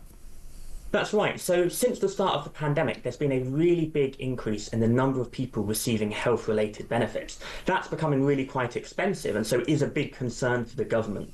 Now, one thing that's been proposed that might be driving this big increase in health-related benefits is poor NHS performance. And in particular, if people are waiting longer for treatment, maybe they're having to, in the meantime, claim health-related benefits. Well, in our analysis of this, we actually find that doesn't seem to be the major driving factor. Local areas that have seen bigger NHS waits for things like hospital treatment or some types of mental health treatment haven't seen much bigger rises in health-related benefit claims, really suggesting that the causes of this really big increase lie elsewhere. OK. Good to talk to you. Thanks very much indeed. Max Warner, economist at the Institute for Fiscal Studies. The NHS, I guess, is another aspect, Isabel. Isabel Electoral's here with us, of the failings of this government. Not because they didn't inherit a bad situation, because they did, we get that. But the fact is, again, they've made it worse, and they keep telling lies about the waiting list. I mean, we've had a campaign here, a sort of accidental campaign on this show, listening to people's stories. And the stories we're getting every single day are extraordinary. You know, errors that are being made, people being given appointments and then having them cancelled. You know, and only yesterday, a friend of mine who had an operation on her eyes to be done, was supposed to happen next week, just been cancelled. It goes on and on. So, and every time they appear and say, we're waiting lists have been going down for the 6th month in a row, it's just simply not true. Well, they also have all sorts of tricks as to how to make the massage the figures, and that means putting people into different categories, you know, moving them into a different under a different definition, for example, or just tackling the things that are really easy to tick off. You know, waiting list for a stubbed toe, you know, is a lot easier to tackle than a waiting list for a double hip replacement. I think that the result in Runcorn was very close, and one of the reasons I think that it was as close as it was is because Labour has resorted to telling outright lies about the NHS, and they were very aggressive in their campaign. I'm sure not just in Runcorn, in all sorts of other areas where they were putting out marketing material, putting out propaganda, saying that Nigel Farage will charge people thousands of pounds for their operations. I mean, that is just completely and utterly fabricated. It was all over social media as well. I mean every single day. Reform has never said that would people, you know, you need your appendix out, you've got to come up with £11,000. That has never been part of Reform's health policy. So, you know, they've resorted to that out of desperation. The truth is, I think, and this is, I've followed the state of the NHS very closely for a very long time. I sense a significant shift, and you see this actually in polling on public opinion about the NHS, that the kind of cult of the NHS is finally disintegrating. People are beginning to realise that it's not the system that matters, it's delivery. And that comparable countries all over the world, France, Germany, Israel, for example, are able to deliver top-class, world-class healthcare without demanding a credit card when you rock up at a hospital through a different funding mechanism. It doesn't mean that you have to pay, you know, for what particular treatment you have. It's just a different system of paying free at the point of delivery. So, you know, the NHS, I can't see how it can ever consistently deliver world-class results. Of course it sometimes does, but that's not good enough if you're the person that didn't get it that day. And again, you know, more often than not, you're now surprised if you get a story when somebody says, oh, actually, I went into this hospital experience. and it was really great. And there are good experiences, of course there are. Of course, people do have them. But more and more, you see people going into private health who probably can't really afford to, but somehow manage to get the money together to do it. You know, whenever I've gone into a private hospital or a private surgery or a clinic or anything like that, they're quite busy now because an awful lot more people are using them, which should be helping the NHS, but it's not really. Yeah, I mean, there would be a case, it's not reform policy, it's just me riffing here. I think there'd be a case for giving people tax breaks for taking out private health insurance because you're taking pressure off the system. Reality now is a lot of people are paying as they go because, you know, if you've got a worrying lump or a bump, then, you know, can you rely on the NHS to get you through the system, to get you that diagnosis and get you on your, what they call the care pathway, quick enough? And the answer is you can't rely on it. I mean, you might be lucky, but many times you're going to be told actually it's several weeks for this scan and then another few weeks till you see the consultant. And you know, if you think you've got cancer or you've been diagnosed with cancer, you know, time is of the essence. And even if clinically actually a week or two here doesn't matter, it's psychological, isn't it? You know, you think you've got this thing growing and you just want to get it crack on with the treatment. Yeah, absolutely right. Isabel, great to see you. Thank you very much indeed. Isabel Electoral there. We'll probably see you again later on in the show perhaps. This is Morning Glory. We've got lots to talk about. I made the mistake at 3 a.m. this morning to watch GMB News to see live commentary on the election, says Pauline. At one point the presenter was gleefully predicting that Reform would lose Runcorn by 100 votes. It was so smug. Well done, Reform. Yeah, another great opportunity for the media to get it wrong. Coming up, we're going to speak to Fiona McAnina, Director of Campaigns at Sex Matters, front page of The Sun this morning. For the year of common sense, women can play women's sports at football and possibly cricket as well. Men cannot. Simple as that. Let's get a voice note from Maddie.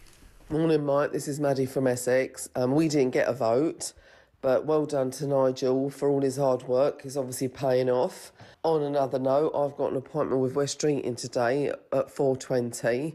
Let's just hope he's not down in the dumps. I might take him a slice of my homemade carrot cake to cheer him up. All right, see ya, bye. Well, if it's anything to do with the NHS, they'll probably cancel the appointment before this afternoon, so you probably won't get to see him at all. Well, there we are. It's 8:39, back after this.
Across the UK, on DAB+, on your smart speaker, on your smart TV, and on your side.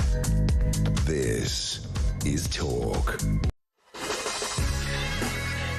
Welcome back to Morning Glory. It's 8:41. I'm Mike Graham with you all the way through until 10 o'clock, of course. Alex Phillips will be here.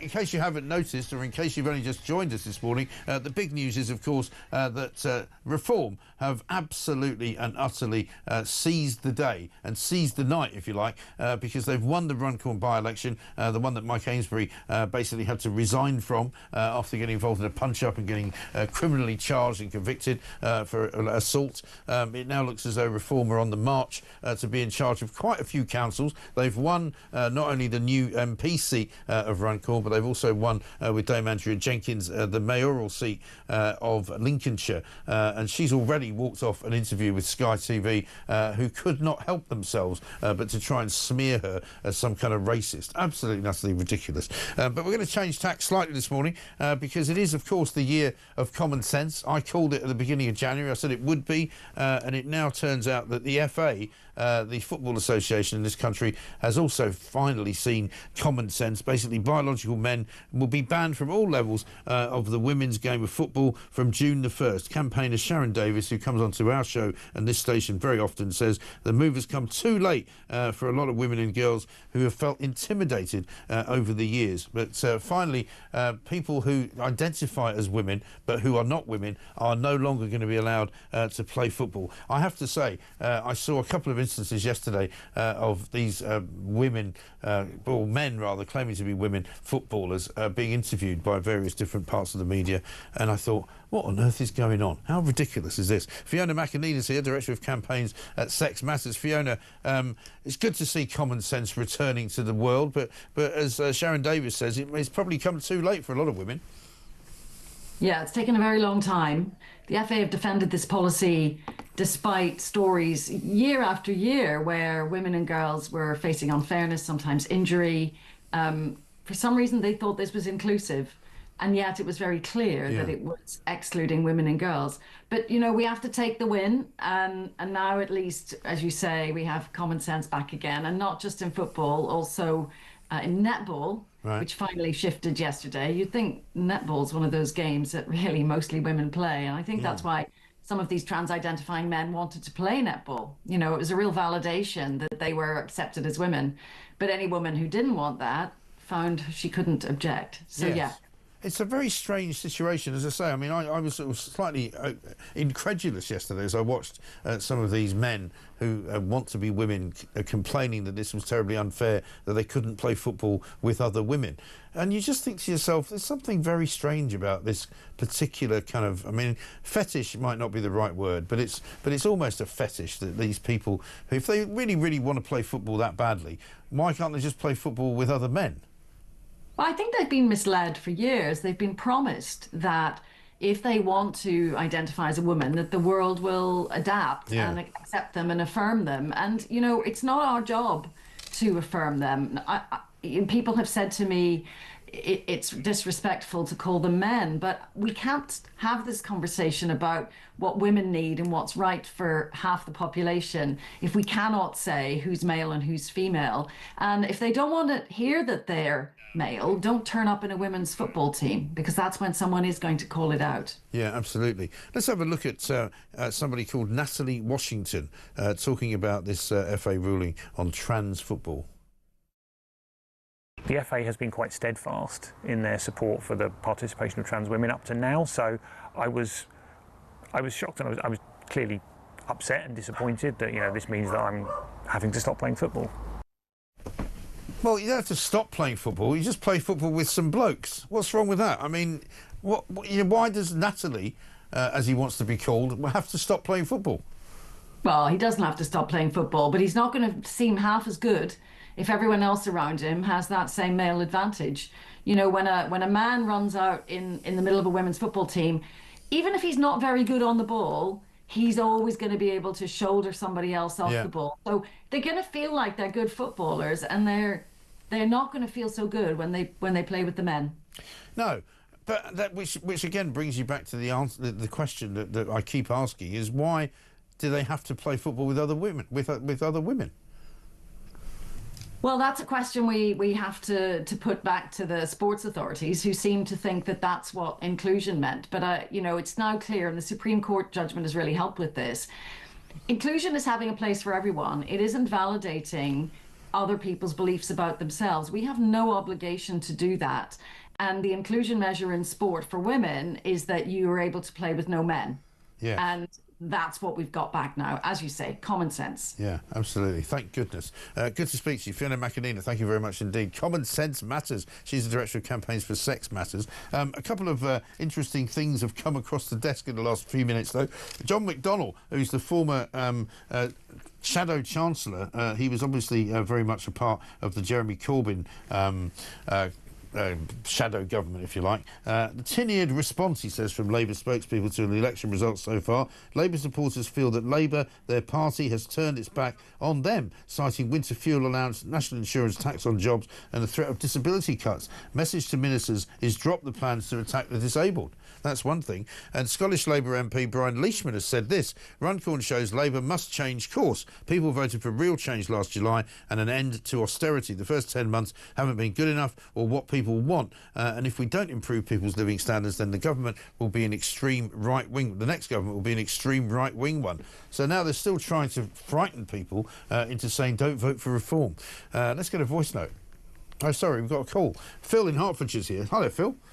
Good morning, mate, and it certainly is morning glory. Isn't it just? Isn't it just? Oh, loving it. Well worth waiting for, right? Oh, absolutely. You know, I've got a little spring in my step today, just when Trump got nominated in America. Yeah. Same sort of feeling. Yes. I know it's only the local elections, but it's a start, isn't it? Yeah, but it's not just that. I mean, Runcorn is a massive win, I think. It I mean, is. people are playing it down because it's only a majority of 6. Well, that doesn't matter.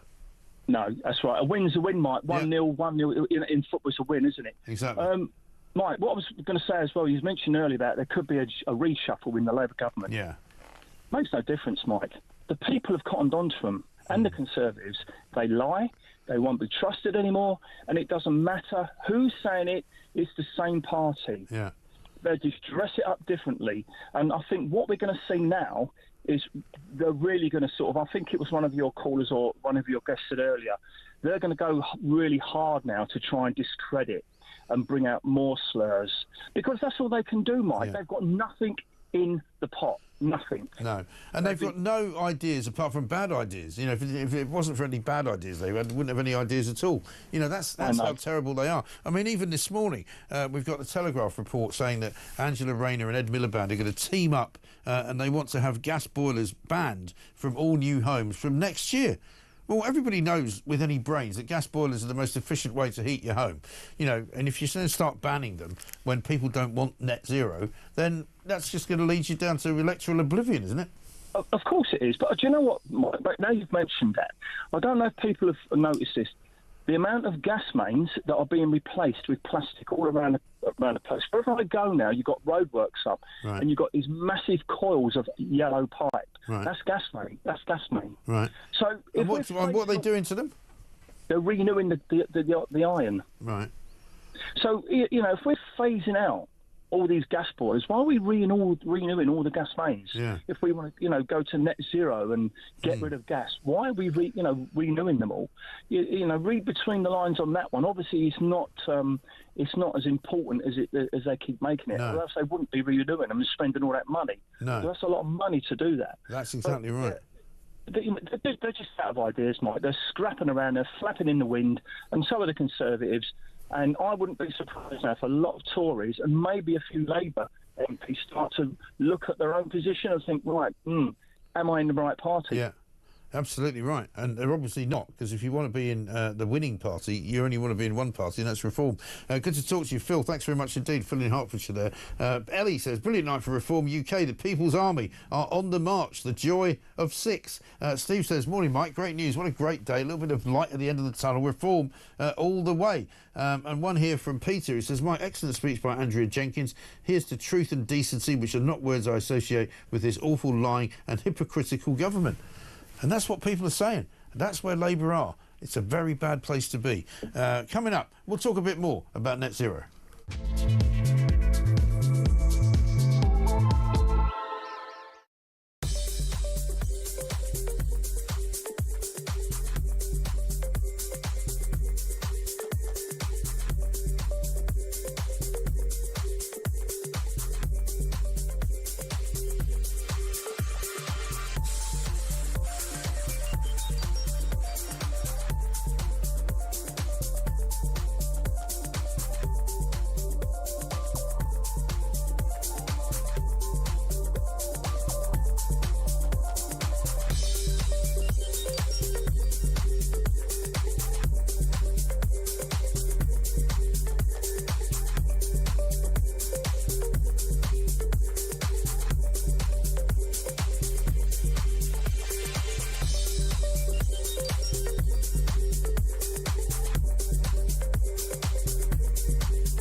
To bow down to dangerous DEI policies.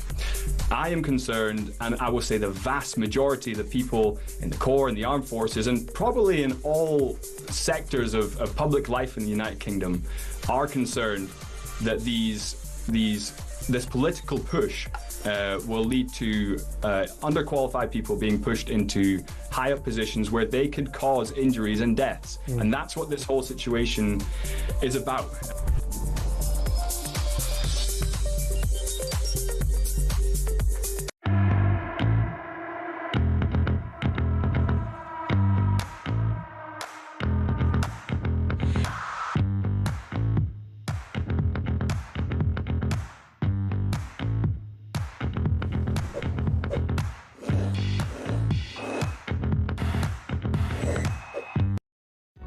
Across the UK, on DAB+, on your smart speaker, on your smart TV, and on your side.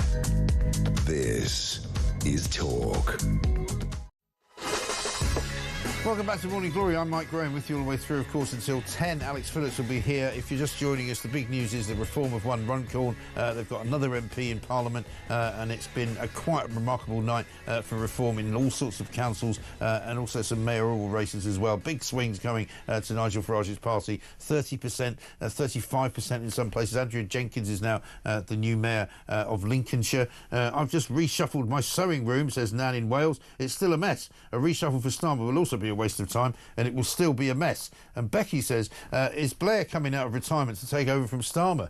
Now, there's an idea that nobody's thought of. Let's talk to Andy Mayer, energy analyst at the Institute of Economic Affairs, who's got something to say about the big other story, the two big stories, really, of the election and why reform are doing so well. Net zero, which the government is still pushing for, and, of course, immigration. Andy, very good morning to you. Good morning, Mike. Yesterday we heard that the government was keen on putting solar panels on all new houses, new builds, within the next 2 years.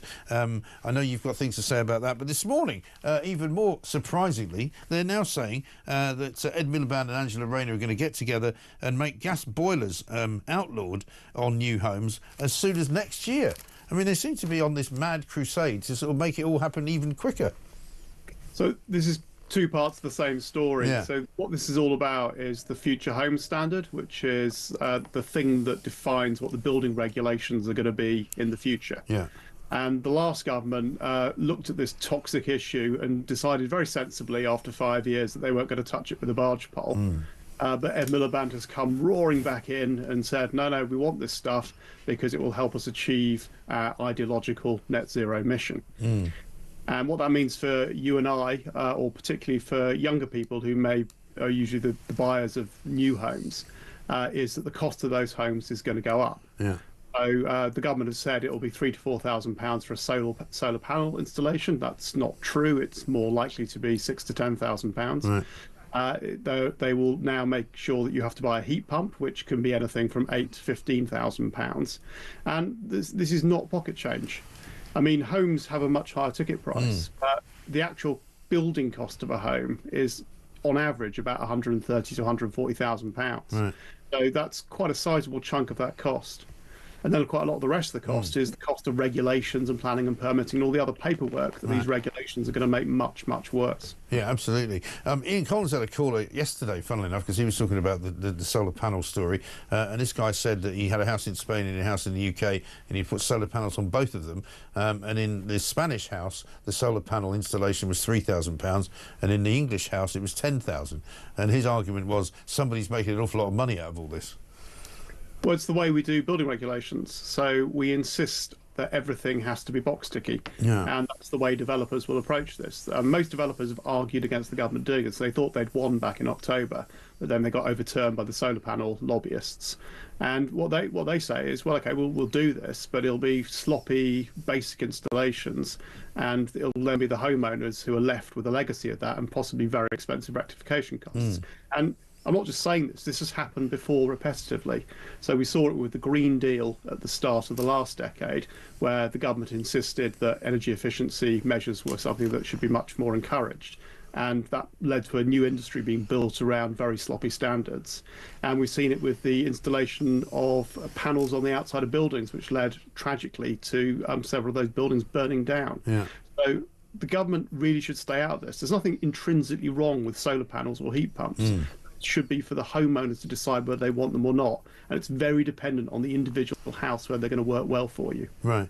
And given that we've now been told that we won't be buying any solar panels from China if those solar panels have been created by slave labour, specifically the Uyghur Muslims, you know, where are we going to get all these solar panels from? Because there's not that many other places you can find manufacturers, is there?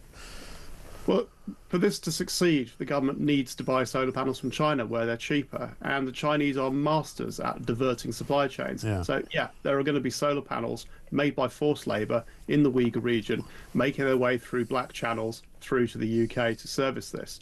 I mean, I should say this is also an EU initiative. The EU has decided they've got their own rooftop solar initiative that's coming in by 2029. So it looks very much like the Labour Party are echoing the EU on this. And there you've got the same delusional rhetoric that you're going to have a homegrown industry that will somehow beat the Chinese at their own game, which is rubbish. Yeah. The only way you can do that is through massive tariff barriers of the kind we've seen Trump trying to impose in the US and all the damage that causes. Yeah. So the cost ultimately falls on you and I. It goes up and up and up, and the cost of net zero is something we cannot bear. Quite. It's very well put and well said. Andy Mayer, thank you very much indeed. Energy analyst at the Institute of Economic Affairs on the madness of Mad Ed Miliband. Let's get a voice note from Darren. Morning, Mike. Darren from Suffolk. Great show as ever. I think today could be a turning point in British politics. This is the time, if you're an MP, to stand up and look at yourself, read the room, read what the UK is saying, and basically make the change. Change to reform, whether you're a Labour MP or a Tory MP or even a Liberal Democrat. Can't see that happening. But move across to reform. Very well said, Darren. Thinks that this is a big day and a very magnificently kind of important day for British electoral history. I think he's absolutely right. We'll talk more to John Rentoul coming up in the next hour.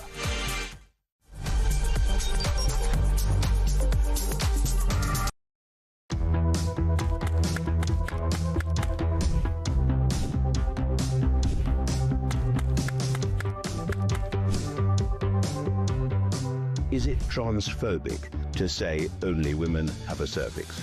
Well, it is something that shouldn't be said. It is not right. A woman is an adult female, and the court has made that absolutely clear. I actually welcome the judgment because I think it gives real clarity.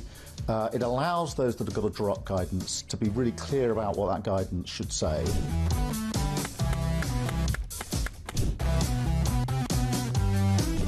If you want to fight for Remain, vote Labour. Now, there are some who say we don't need Brexit to work. We need to reverse it. I couldn't disagree more.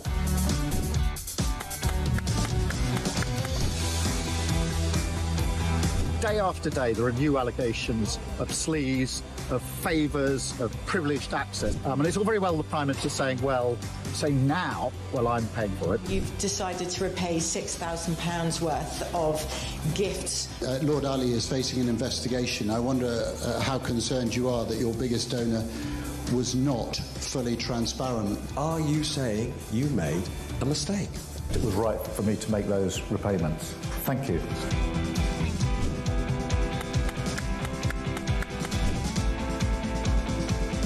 Of course, I wouldn't want Donald Trump round for dinner, but don't underestimate the danger to the world if Trump is re-elected this time around. I'm anti-Trump. I would like to send my warmest congratulations to President Trump on his inauguration as the 47th President of the United States.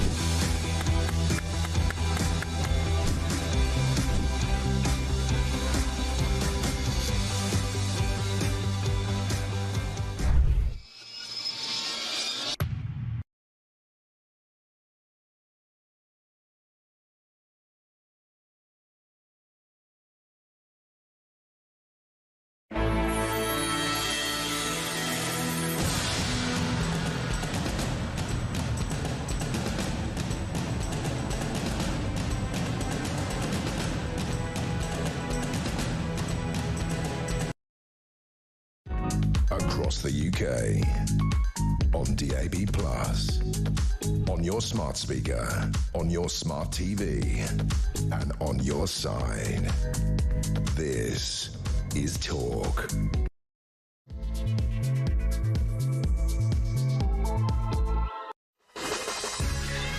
Welcome back to Morning Glory. It's coming up to very nearly 3 minutes past 9. We're here until 10 o'clock, of course, and it's an epic day this morning because we came into the show just before 6 o'clock to get ready to do the show at 6 o'clock, and just then they announced the Runcorn result, which of course has led to yet another MP being elected for the Reform Party. This time it's a little-known woman who you'll all, I'm sure, get very, very used to over the course of time. We'll be bringing you more information on what she's likely to be doing, but she stood alone there up in Runcorn. There was a recount. It started off as a 4 majority. It now ends up as a 6 majority.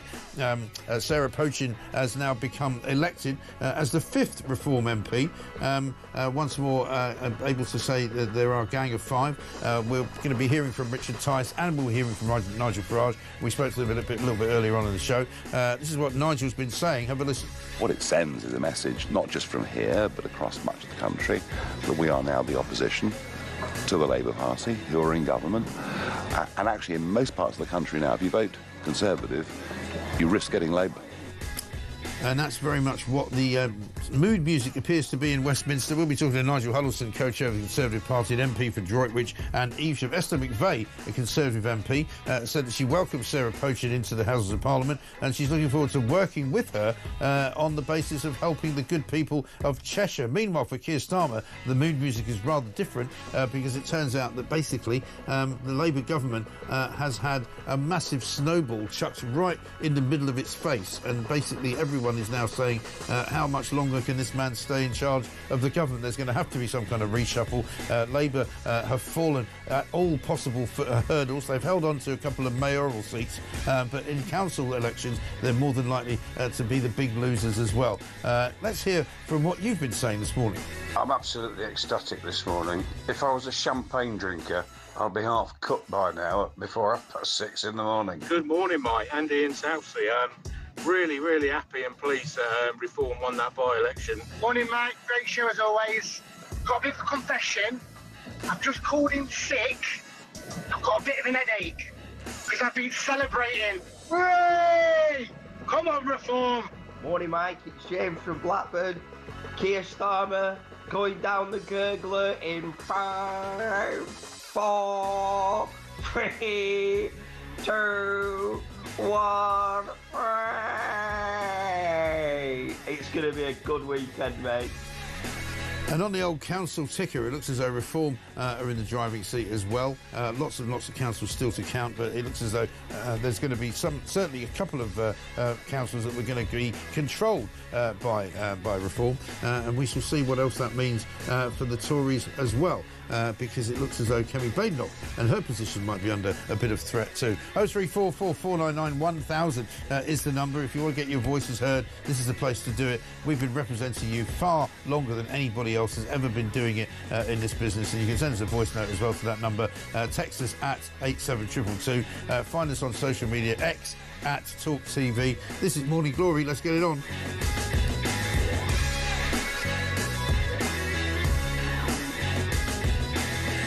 Dennis says in Manchester, good morning, Mike. I've seen some comments that Reform only won by 6 votes. This ignores both the fact that they won and that Labour won the seat by 16,000 just 10 months ago. A bright dawn, perhaps. Yes. And Stephen in London says, morning, Mike. I really don't think people actually know how huge the Runcorn result is. In the 2024 election, Labour won with 22,350 votes. The runners-up were Reform on 7,600 votes. So in less than a year, the population has had enough of the lies and deceit from Labour.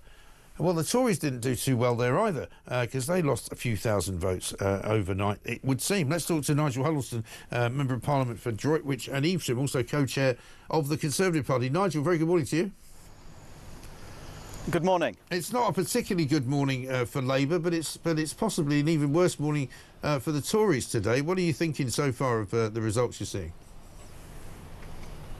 Well, sadly, we were steeling ourselves for pretty harsh results this morning because, of course, you'll be aware these elections are being held primarily from the 2021 high, the local elections where we had a high watermark. We won about 65% of all seats available. We won the Hartlepool by-election on the same day, and therefore that was impossible to retain. So unfortunately we were expecting losses, and it looks like that will be what happens today. But also in 2021, by way of context, Keir Starmer on that night, when we did so well, Labour did so badly, and he was leader of the opposition then, he was being talked down from standing down as leader of the opposition. Right. It looks like they've done even worse now. And I think part of the reason for that is that we, as the opposition, have held Labour to account and called them out for their disastrous running of the economy and all the mistakes they've been making over the last few months. So, you know, it was a tough night for us. There's no denying that. We were expecting it. I think it's an even worse night for Labour.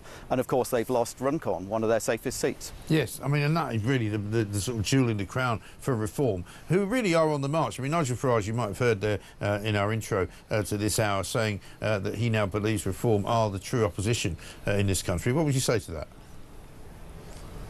Well, that's simply not true. I mean, he's back up now to 5 MPs. Remember, he lost one of them. He couldn't even manage 5 MPs previously. He's now up to 5. There's 121 of us in Parliament. And day in, day out, we're the ones turning up, holding government to account, making ministers shake at the dispatch box, doing the hard work, putting amendments in, bill committee work and so on. Reform are nowhere to be seen there, by the way. So we are actually doing our job as the opposition, holding Labour to account. That is the first job of any opposition. We're doing that all day, every day. And then in terms of councillors, yes, we are going to have a tough night, but we'll still have thousands of councillors across the country doing a really good job in town councils, parish councils, district councils and county councils across the country. We don't have all the results yet, but I say I don't want to underplay. It has been a tough night, and I'm genuinely sorry because we've lost some really, really good councillors who've done a really good job over the last few years servicing their communities. Do you not think this vote for reform, though, is a bit of a message to the two-party system, if you like? That, you know, it may not be as it has always been from now on. It may well be that, you know, Nigel Farage has also said today that he would have done even better in some areas, in some other councils, were it not for the Tory party splitting his vote.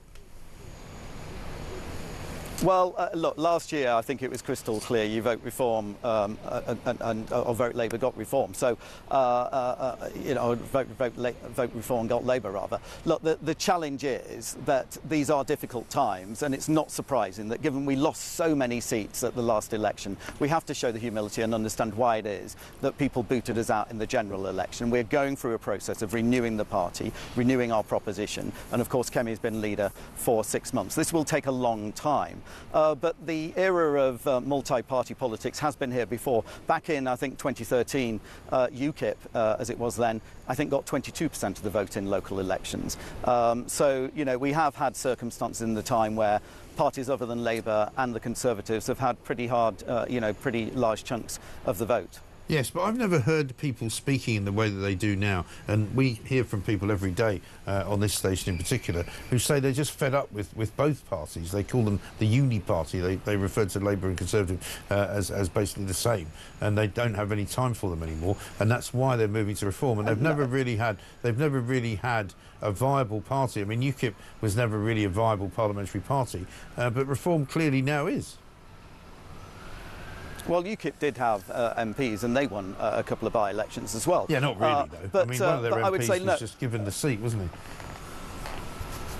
Well, it was a former Conservative, but they have won by-elections. But no, I think this talk of a uniparty is absolute nonsense. I mean, you can just see it. You know, when we were in government, I was the Treasury Minister. I was cutting national insurance in the months leading up to the general election. Labour came in and whacked up national insurance taxes. They don't support business. They're not free markets. They don't believe in low tax, personal responsibility, small government. There's night and day between the Conservatives and the Labour Party. And I think the struggle for reform, although they've had a good night, is that they're now trying to be everything to everybody. They're trying to get votes from both the left and the right. And remember, they took a seat last night, this safe Labour seat, you know, from them, not from the Conservatives. Yeah. And therefore they're trying to appeal to both the left and the right. That's difficult because I say you can't be both low tax and big government. You can't be proposing and trying to get support from both the right and the left with any credibility, because what you're trying to do then is offer everything to everybody, be all things to all men, give easy answers to complex questions.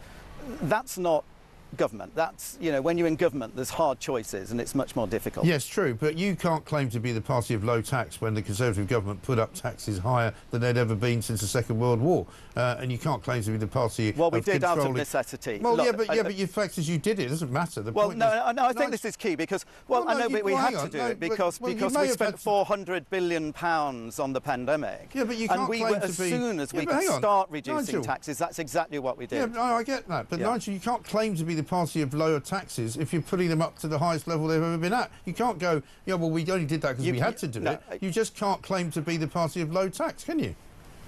The fundamental difference here is that we had to increase taxes out of necessity in order to support lives and livelihoods during the pandemic. Labour are increasing taxes out of choice because they love nothing more than spending other people's money. Yeah, but my point to you, so that's the key thing. But in terms of the... But in terms of the direction of travel and the policies you will see developing from the Conservative Party and what we will be proposing over the coming months and years is those core, solid Conservative principles, which does include low tax and smaller government. You can't have low tax and big government. Well, yeah, but you also had big government. But my point is it's not about whether I'm saying it's about what I'm trying to say to you is the people who are voting for reform believe that it's a uni-party. Now, you may say that they're wrong to believe that, but that's what they believe. That's why they're voting for a third party, because they don't believe that they can find an answer, that they can't find an answer in either of the parties that are traditionally the two parties of government. And that's why I'm saying, do you not think that that is a significant change? It is a significant time because the message is very, very clear, and I heard it on the doorsteps as well.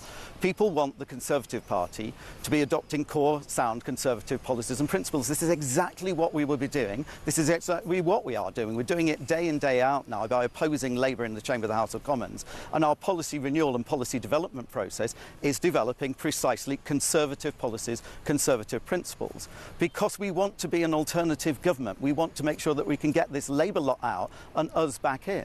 But we need to do so based on a plan, and a credible plan, and it needs to be honest and straightforward, not promising everything to everybody, trying to pretend that there's easy answers to everything. That's not being straight and honest with the British public. And I say Reform have done incredibly well because they are a popular party, because they're a populist party. They're common in Europe, but this is a challenge for us in the UK. We are a Conservative party, but we are in recovery mode still. We had an absolute beating last year. We do need to understand why we got that and show the British public that we have learnt from that experience and come back fighting based on sound Conservative policies. That's exactly what we're doing, and that's exactly what Kemi's doing with her leadership. So you're confident that she's going to be still the leader by the end of this year? Yes, I mean, I've been out and about with Kemi during this campaign, right across the country. She visited every area where there's local elections. And what was fascinating is people often didn't know her very well, but when they heard what she had to say, they really liked it. So, of course, what we need to do is make sure that we are out and about more, that we're both listening and then developing policies based on what we hear from the British public, based on our principles. But it's absolutely the case that people want to hear more from Kemi. I mean, you see her perform in the House of Commons chamber. She's making common sense proposals. She's holding Labour to account. I say that is our core job. I have to keep going back to this. This is our duty. We are His Majesty's opposition. There are 120 of us. It's not just Kemi. It's an entire team of people working to do this. And I say we take that very seriously, and Kemi's doing a very good job at holding Labour to account. They are squirming, and we saw the impact of some of that last night with the drop in the Labour support. They certainly are squirming. Nigel, thanks very much indeed. Nigel Huddleston, co-chair of the Conservative Party, MP for Droitwich and Evesham. Of course, Keir Starmer said he had a plan as well, didn't he? That didn't go too well. Earlier on, by the way, I'll just give you an update on the number of council seats as of 7:30 this morning. Reform up 71 seats, Conservatives down 54 seats, and the Labour Party down 13 seats. So the Conservatives are getting a bit of a kicking this morning. So regardless of what Nigel Huddleston says about them being the party of low tax and small government, I'm not sure anybody's buying it. We spoke to Nigel Farage, the leader of Reform, a little bit earlier on in the show today. Here's what he had to say.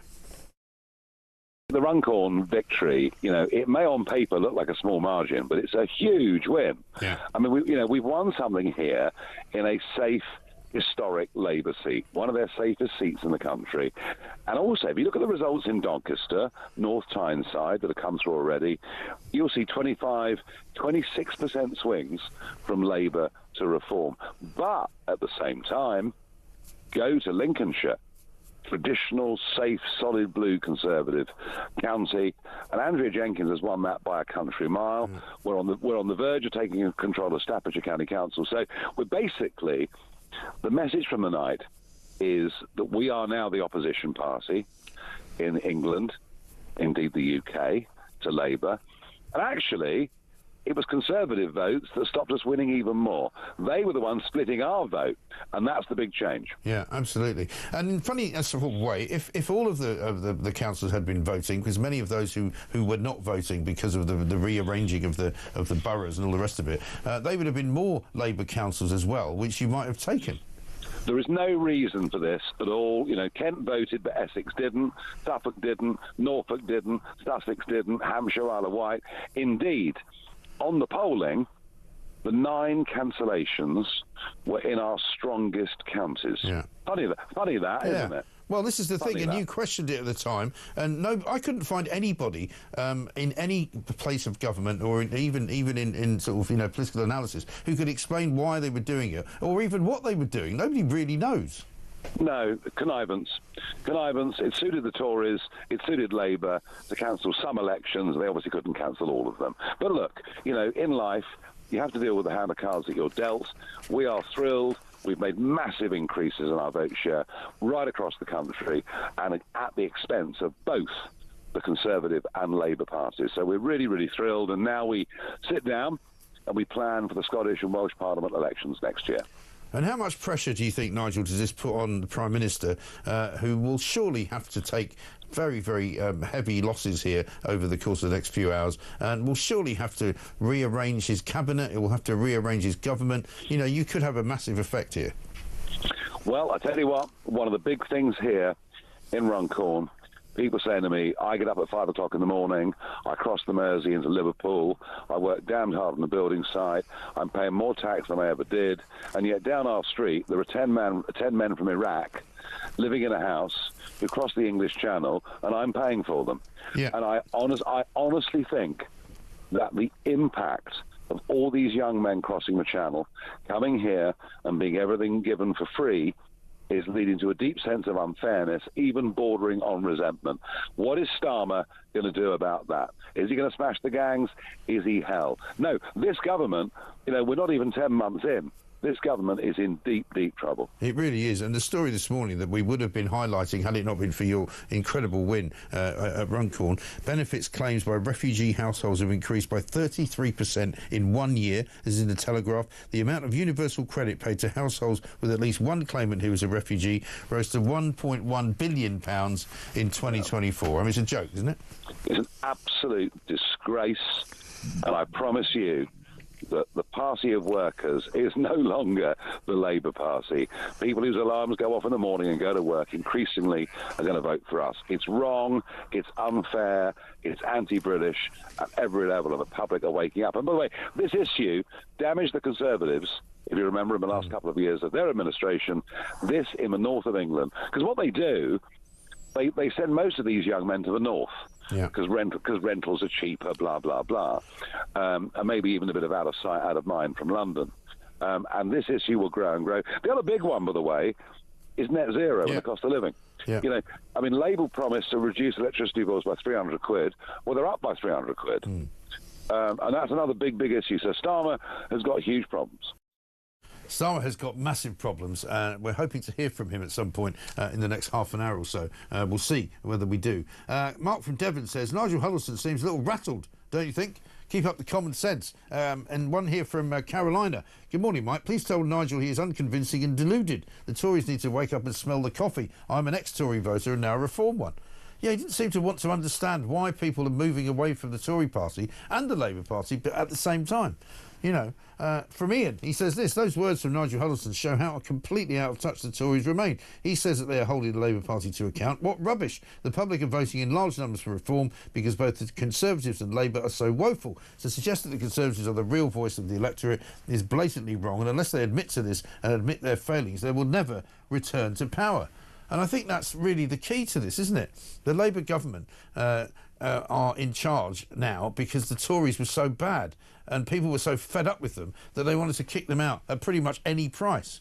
You know, we said that it was probably time for them to go because they were a party that had run out of road. But for them to now claim that they're the party of small government and low taxes, considering that they put taxes up more than any other party since the Second World War and increased the numbers of civil servants by hundreds of thousands. Sorry, I just don't buy it. And they can't sell that to people. And people aren't interested. They're not buying it. They're not listening to it at all. John Rentoul is coming up next. You won't want to miss that.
To bow down to dangerous DEI policies. I am concerned, and I will say the vast majority of the people in the Corps and the armed forces, and probably in all sectors of public life in the United Kingdom, are concerned that this political push will lead to underqualified people being pushed into high up positions where they could cause injuries and deaths. And that's what this whole situation is about.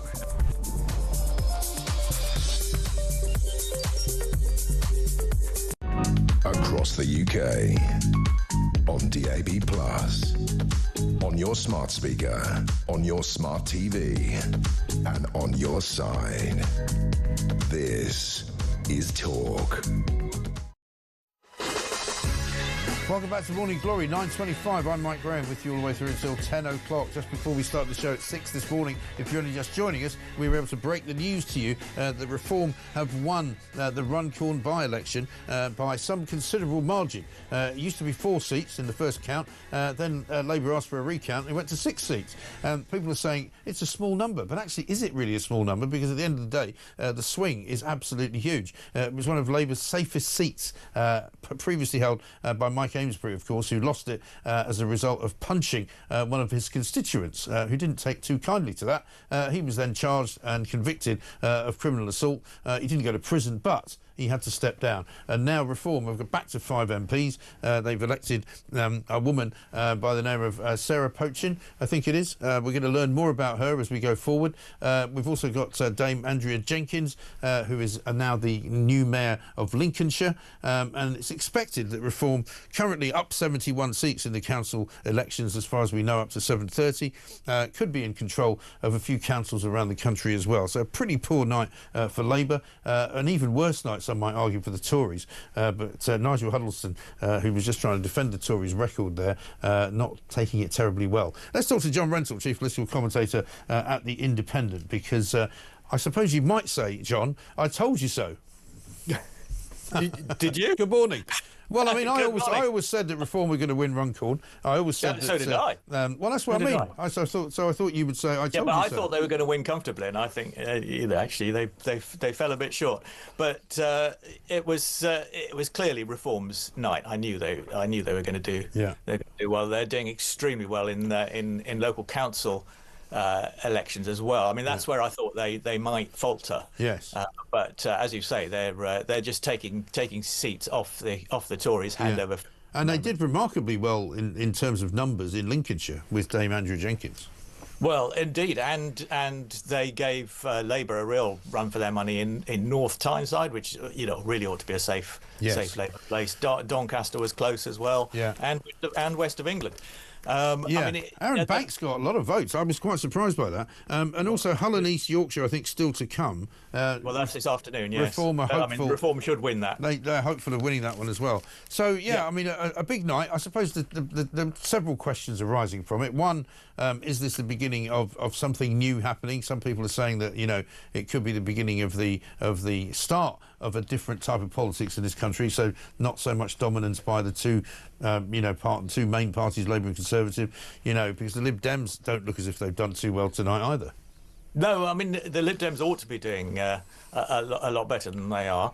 But, I mean, the big story of the night is, I mean, Labour did badly, no question. It was, humiliation to lose Runcorn. But the Conservatives have got much more to worry about in the longer run, I think. I mean, I thought Mr. Huddleston did a fantastic job just on your show just now. Yeah, telling a load of lies? No, he didn't. He didn't at all do that. He just tried to put a brave face on what was an absolutely disastrous situation. I mean, it's no use the Conservatives saying, 2021 was a good year for them. Vaccine rollout and Boris Johnson being all very popular and all that. The point is they got thrashed in all those mayoral contests. They came nowhere in the Runcorn by-election, and they're losing all these council seats, as I say. It's a very, very bad result for them. And the point is, I mean, Labour can recover from this. They're in government. They hold the levers of power. They can actually fight back. I mean, they fought a level contest with Reform last night, and they can carry on taking the fight to them.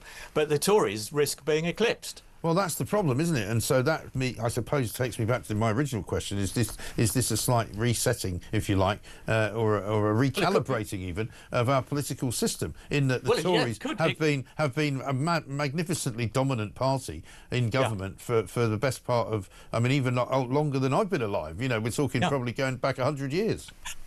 Oh, you haven't been alive 100 years yet, Mike. No, I know, but what I'm saying is it's even longer than I've been alive, This could be, I mean, this could be the moment where the Tories are overtaken as one of the two main parties of. Well, I mean, Nigel Farage says he said today to us he believes now that Reform are the proper opposition in this country. Yeah, but he's always been saying that. I mean, he always comes up with a load of nonsense. But I mean, this time it might actually be true. Well, it's not nonsense, is it? Because they've. Well, no, but he said that in. I remember him saying that in 2014 when Douglas Carswell and Mark Reckless defected from the Tory party and fought by. Yeah, but I mean, in effect, he was the real opposition because he was the one that forced through the referendum on the European Union and whether we should still remain members of it. And whenever back then, when people used to say, "Oh, but he never wins any seats," all he's done is get elected as a member of Parliament for the European Parliament. He was the guy that forced David Cameron effectively to have a referendum on the European Union. It wasn't for Nigel Farage, we'd still be in it. And no, I don't think that's true. I think the British people are responsible for that. But the point. Yeah, but the referendum would never have come about, is what I'm saying, if it wasn't for Farage. Yes, maybe.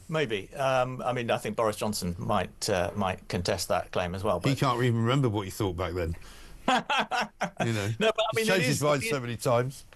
It is potentially historic because, in a way, having achieved his aim of getting Britain out of the European Union, you would have thought he might, just sort of fade away, and politics might sort of go back to its previous shape. But the extraordinary thing is, it looks as if Brexit might actually be the death of the Conservative Party. Yeah. if Reform end up being the main opposition to Labour at the next election, then who knows what will happen? I mean, I'm afraid Mr. Huddleston is right in the sense that, if the right continues to be split, then Labour may win a second term on the back of that. But the difference is now the split is to the disadvantage of Reform rather than to the disadvantage of the Tories, because exactly. Again, Nigel said that as well to me, Nigel Farage, that is. So many Nigels, it's difficult to remember. He said, frankly, we would have done better last night if it wasn't for the Tory party splitting our vote. Well, exactly. I mean, the Tories now can't use that argument because Reform have got the edge over them, and that's going to continue. I mean, there are important elections in Scotland, Wales, and local elections next year, and if Reform carry on like this, then the Conservatives are going to be in real trouble. Well, I mean, certainly it's already been said, and there's been polls to show that it could happen. That it's entirely possible that Reform could end up running the Welsh Senate. Yeah, just showing what a terrible idea Welsh devolution was. But, I mean, yeah, absolutely. I mean, this well, is even you, John, will have to give up on this prejudice you have against Reform. Unlike, I expect you to behave like I do and be fair to everybody. If you can't accept that they're prejudiced in favour of Reform, you mean, Mike? No, not at all. No, I treat everybody the same. I'm sane and balanced and treat everybody the same as well. I'm glad to hear it.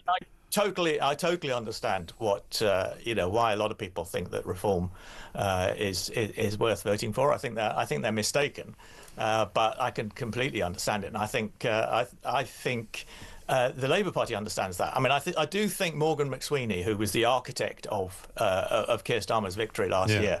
He's Keir Starmer's chief of staff. He has focused relentlessly on Reform as the main threat to Labour at the next election, and he's been proved right. Yes.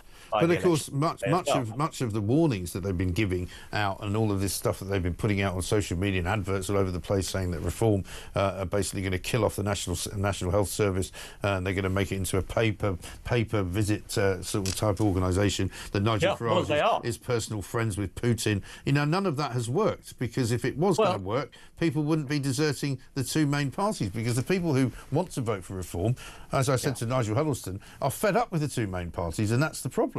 But there's no point in telling a load of lies about what you're frightened that they're going to do. Because hang on a minute. They've completely to say that Nigel Farage is a friend of Vladimir Putin's is rubbish. To say that Nigel Farage is going to privatise the health service is also rubbish. I mean, Wes Streeting wants to privatise the health service. No, he doesn't. Yeah, he does. No, well, that really is rubbish. No, Mike. it's not. He said, "You want me to find?" I'll find you the story where he said that he wants to. You make use of the private sector. Yes, that's not privatisation. Well, it's. No. Whereas Nigel Farage, and he was at it again yesterday. Nigel Farage does want to get rid of the NHS. Rubbish. With a French-style social insurance. The French said so, and he said it yesterday. He does not want to get rid of the NHS. Damage control. Yeah, but hang on, John. Mike, no. And hang on. He also said, no, Mike, hang on, I haven't finished yet. All right. He also said, I know what you're going to say. He also said that NATO provoked Putin into invading Ukraine. A disgraceful thing to say, and he should be held to account for that. There is an argument to be made that both the European Union and the NATO expansion into parts of and the Ukrainian people, what the former Soviet Union did, was in fact a prevarication, and was in fact something provocation. I think you mean that. That is wrong. Yeah, absolutely wrong. Well, it's not wrong. It's an opinion, and he's perfectly. I disagree with it. Well, you can disagree with it. It doesn't make him wrong. I mean, an opinion is an opinion. Your opinion. My view, it is wrong. In your view, it's wrong. That's fine. You can have your view. That's all I'm here to say, Mike. But you can't. Yeah, but no. But the trouble with people on the left is that when they say his view is wrong, they mean that only your view is the one that counts, and everybody else's view is therefore incorrect. I'm having a debate, Mike. And you don't say somebody's opinion is wrong. You just disagree with it. I don't say you're wrong. I just say I disagree with what you're saying, which is a different thing. I disagree with what you're saying, Mike, and I disagree with Nigel Farage. That's fine, and that's perfectly reasonable, and that is exactly as we should conduct debates. But what I object to is when people say, well, you're wrong about that because this is the truth, right? And that's different. I actually agree with you about that. Yeah, absolutely. I knew you would. Now, the real question next is what happens if there is a reshuffle, because a lot of people have told me this morning that there will now have to be a reshuffle. If there is one, who's going to take the fall? And will Starmer try and blame somebody for this, quite bad night that he's just had? No, I think that would just make things look worse. I mean, that would make him look weak. I don't think there'll be a reshuffle soon. I think there will, there'll obviously have to be one at some point. And I think at some point, Ed Miliband is going to have to go. But yes. I'm not sure that doing it now would that would not look good. And I think there are other cabinet ministers who are possibly for demotion as well. I mean, but the trouble is they're beginning to look a bit schizophrenic now, aren't they? Over net zero. I mean, the Telegraph this morning with this piece about how they want to basically ban gas boilers from all new homes from next year. Next year. Yeah, this is what Angela Rayner and Ed Miliband have apparently banded together, and they've come up with this great plan. So not only solar panels for the next in the next 2 years, now no more gas boilers. And I would imagine that there are people inside the cabinet who would disagree with all of that. Yeah. Inside Number 10 as well. I mean, I can't see Morgan McSweeney tolerating that. I don't think that's going to happen. So I think the government is going to have to adjust.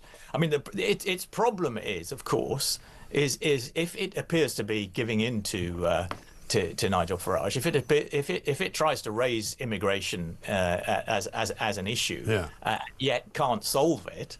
Then it's going to get itself into even deeper trouble. But they are going to have to answer those questions. I mean, again, another story this morning that will have enraged an awful lot of people, will have led them to vote reform. Benefit claims by refugee households have increased by 33% in a year. The amount of universal credit paid to households with at least one claimant who is a refugee rose to £1.1 billion. Which is just unsustainable, isn't it?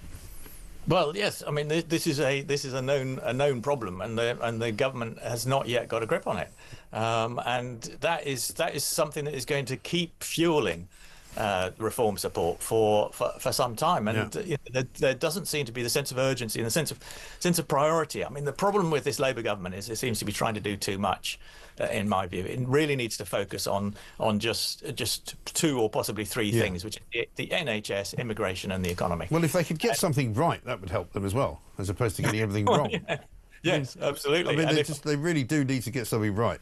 Well, and they need a lucky break. I mean, at the moment, no sooner had Rachel Reeves popped up to say she'd had to cut welfare to stay within her fiscal rules, than Donald Trump went and imposed tariffs on everybody, right. And her forecasts are immediately out of date, and it looks as if she'll have to raise taxes in the autumn. Yeah. Exactly. And I mean, even her own members of the Labour Party are now criticising the leadership and saying that, I mean, the woman who won the mayoral race up in Doncaster, I think, came out and said that I saw that. That was very interesting. He needs to listen to the people. John McDonnell, I know he's not on the same page as Starmer, has been very critical as well. And I think one of the members of the party in Scotland has had a go. No, but I mean, I think the thing is the winter fuel payments came up on the doorstep an awful lot in all these elections yesterday. Yeah. That's something that's a terrible mistake that they can't really undo now. I mean, I thought they were going to try and do some kind of U-turn last year, but they missed their chance, and now they're paying the price. They are absolutely right. John, a pleasure as ever. Thank you very much indeed. Have a lovely bank holiday weekend. John Brentsall there, chief political commentator at The Independent. Here's a voice note from Ash. Hi, Mike Ash from Preston. I know it's difficult for a Tory MP like Nigel Huddleston to defend what's happened, but it's just the same lines that Labour are giving. Oh, it's okay, the two-party system will be fine, don't worry about it, we'll all bounce back. They haven't got a clue what the people of this country are thinking. They really haven't, because if they wanted to have a clue what the people of this country were thinking, they could have gone out on the doorstep, knocking doors, like Labour did during the Runcorn campaign. Here with Karen Shores, the Labour candidate in the by-election. Bye. Bye-bye. No chance of me giving you my vote. Now, if it was Ada Sultana, happily. But I can't stand the man, wouldn't vote for the man. I'm going green. Bye-bye. OK. That was good. Yeah, that was good, she goes. Yeah, you lost by 6 votes. Now, imagine if you have 6 women like that who had gone, if you managed to persuade them to go the other way. You could have won. It's astonishing, isn't it? Coming up next, we'll hear from Dame Andrea Jenkins about the dirty tricks that she was up against when she was trying to become the new mayor of Lincolnshire. And also Richard Tice, who spoke to us a little bit earlier, will get his views as well. It's 9:41.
across the UK. On DAB+, on your smart speaker, on your smart TV, and on your side. This is Talk. Welcome back to Morning Glory. It's 9:43. We're here until 10, of course. Just in about another 15 minutes. Alex Phillips will be here to take over from me and take you all the way through there. We haven't done any gaffes today because it's just been so bang full of all the election results as they're coming in, and more of them will be coming in throughout the course of the day right here. Dame Andrea Jenkins, one of the victorious members of the Reform Party, she's now the new mayor of Lincolnshire. Here's what she had to say about some of the dirty tricks that were paraded in front of her during the campaign. I've never experienced such negativity and soul-destroying campaigns against me like this one. It was soul-destroying. The dirty tricks in the US politics, I believe it's now being imported here into Britain. The Conservatives called the police on me and implied I slept with political friends. They contacted the mainstream media to smear me. The Independent's husband pushed for a hearing at the council. My barrister had to represent me. The case was dismissed. The campaign was also filled with irony. As one of the candidates stated, I was parachuted in. She said in her South African accent. Now, they undemocratically tried to remove me from the ballot. But I will say no more on this, and I wish them all well. Because this is insignificant now, and I'll draw a line under it. Dame Andrea there making a little joke about one of the people accusing her of being parachuted in. She was later picked up on it by Sky News. She walked out of the interview because they were being so ridiculous. Earlier we also spoke to Richard Tice after pretty much straight after the Runcorn victory had been announced this morning. Have a listen. What the voters up and down the country, particularly in Labour heartlands, are saying we'd actually like to change the government. And let's have a general election, because, I mean, this is a staggering collapse of a government in just 10 months. I mean, this seat that we've just won is the equivalent of winning Hackney South from Diane Abbott. Right. And that's the sort of context we're talking about here. And voters have basically reject the lies of the Labour Party, and they've essentially sort of put even deeper into the bin the Tory party, and people are absolutely raging mad about national issues, the 34,000 odd illegals that have crossed the channel since Labour took control, the fact that legal immigration is still completely out of control as well, and people are getting poorer. Net stupid zero is, it's coming to fore, and the unions are now backing reform on net zero. Tony Blair is backing reform on net zero. So look, we're winning all over the place, and we're the party of common sense, taking votes from all sides. And I think as this day goes on, I think you're going to see even more extraordinary council results. I really do. Well, listen, it was interesting for us looking at the last rundown of votes for Runcorn, in which the Liberal Democrats had 2,149 votes. That's down to 942. Now, some people might say, not everybody went out to vote, but that's a more than 50% reduction in Lib Dem votes. So Ed Davey's not going to be too happy if he thinks Lib Dem voters are now voting reform, is he? Well, I mean, Lib who, I think, is probably the answer. Look, it's just it's an incredible result in Runcorn, and but I think the number of councils that are going to come our way, we're definitely going to win one, if not two mayoralties, and this is it's a wholesale rejection of the failure of the two main parties, the Uni Party. The Tories broke Britain. Labour in the process of bankrupting Britain. Everybody knows it. Everybody can sense it. And you just look at these councils and you say, hang on, so I'm paying ever more council tax, and yet you're never filling in the potholes, and you want to collect the bins even less. So something has gone very badly wrong with the way that councils spend money, the waste that they clearly are full of. And that's what we've got to do. We've got to get in there. We've got to save money. We've got to audit the finances properly, dig into the contracts, find out what are good ones and the many badly procured ones, And then we've got to sort things out and be honest about the challenges that council finances face. I mean, Dame Andrea Jenkins' victory is pretty big, isn't it? And probably bigger than you were expecting, isn't it? I think it will be, and I think that the Lincolnshire County Council results will astonish everybody. From the data that I've seen so far, the declarations that have been made, it will absolutely astonish. I mean, we are parking the reform tanks on the Tory lawns of Lincolnshire, and that is an astonishing result. So we're taking votes from Labour, we're taking votes from the Tories, and yeah, this is it's a big moment. It's a big moment, seismic moment in British politics. Some would call it a paradigm shift. In fact, that's what I called it earlier this morning, and I think it is. Coming up to very nearly 10 minutes to 10. Morning, Mike, says Howard. Best show ever of all time. Ever? Really? OK. He says, does this election result mean Starmer will disappear again for 6 days? Brad says, morning, Mike. The headline writers need to get this one right. Reform effectively won Runcorn by 16,000 votes, not 6. Voters left Labour in droves. Brad in Cambridge. And Chris says, Conservatives and Labour both rubbish with immigration and both nuts around net zero. Ex-Labour and ex-Conservative voters are moving to reform as they both can't deliver on this. And Andy says, up reform, up the bacon sarnie, up the cup of rosy, up talkTV. Keep going, Mike. Love the show. I love it too. It's been fantastic this morning, and thanks to all of you for messaging me and keeping your voice notes coming. We've got a new one, I think, from Steve. Morning, Mike.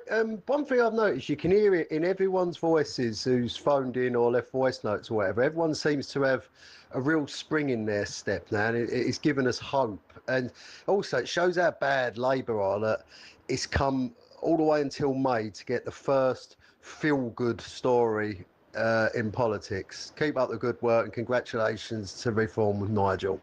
Absolutely right, Steve. Thank you very much indeed. An awful lot of people have a spring in their step. Some people have said to me over the years, you know, what can we do over the last few weeks and months? You know, are we doomed? Is there something going to be good that's going to happen? And I keep saying, yes, keep the faith. The country's still a great place, and there is plenty of sensible people in it. We just have to get the people out of government who are not the sensible ones. And I still think that Keir Starmer is not long for the job, because he cannot do it. He's simply no good at it.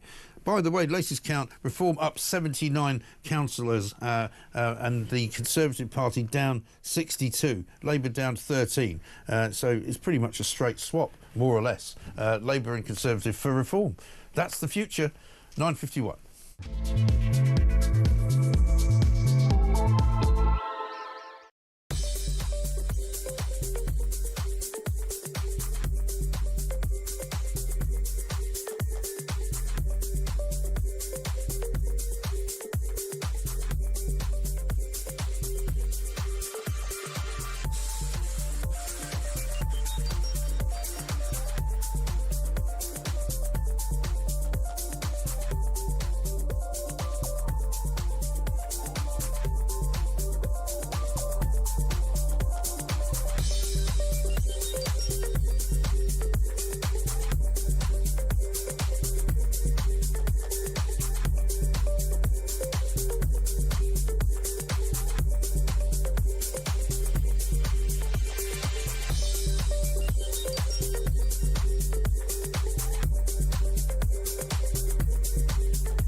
across the UK. On DAB+, on your smart speaker, on your smart TV, and on your side. This is Talk. Welcome back to Morning Glory, coming up to very nearly 9:53, just about 6 minutes left to go until Alex Phillips takes over. She'll be in a little while. We'll take a couple of calls as well before that. Morning, Mike, says Jill in Cheshire. I think Helsby and Runcorn are very fortunate to now have Sarah Pochin. She cares passionately about her constituents and will stand up for them at every turn and isn't afraid of speaking out. She is a lovely lady. Have a good day. Well, I'm glad to hear it. We'll be looking forward to hearing from more of her in the chamber of the House of Commons, of course, and she'll get to make a maiden speech at some point, presumably as well. Coming up, of course, tonight, despite the fact that it's been a massive political day, you can watch Plank of the Week at 7 o'clock. Have a look. The best thing on Mike's breakfast show, apart from Mike, is the migrant of the day. We've had chicken nuggets. We've had I can't go back. There's a judge who literally bought the story. My sex toy smuggling business won't work if I have to go back to Iran. What does that say to normal everyday people? It could be a whole TV series, this, couldn't it? You could just do a different episode every week. Yes. You know, my sex toy hell that stops me being deported. But you can make your own. That ITV, you know, you wanted ideas? I've got it, right? Migrant of the Day with Jez and Mike. Yeah, it could be a whole new show. Let's get a voice note from Darren. Mike, your man Nigel Huddleston, MP, co-chair Conservative Party, singing like a canary. We've done this, we've done that. You ruined the country. Have a good day, boy. Bye-bye. Thank you, Darren. I was going to say something even worse there for a second. It was the intonation, I think, in the way that you said it. Since we're talking about Nigels, there's another Nigel. This one's in Surrey. Hello, Nigel.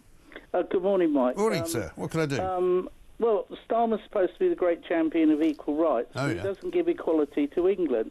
When he devolved power to Wales, they got an assembly, Northern Ireland, Scotland, they all got assemblies. What do we get? We get a metro mayor.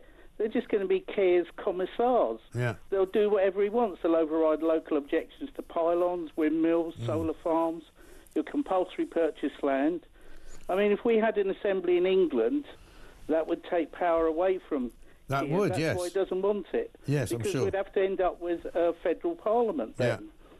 And as for this, let's amalgamate all these little boroughs into economy of scale. How come all the big councils are going bankrupt? Exactly right. And also, the bit that nobody's been able to answer for me is if you start amalgamating all these little boroughs and parish councils and all the rest of it, do all the same people still work there? Do they keep jobs? Do they create more jobs? I don't know. Well, it just hasn't worked, has it? I mean, small government is better, so why do we need big governments, big councils that go bankrupt? Yeah. Leave well alone, it works. Yeah, I think you're right, Nigel. Very well said. Nobody can explain to me or make me understand why they've done this business of the sort of gerrymandering of the different regions of the country. Nobody knows why they're doing it or what the point of it all is. David's in Ipswich. Hi, David. Hello, Mike. How you doing? Very well, sir. Happy days. What's going on? I've got just two simple points. Yeah.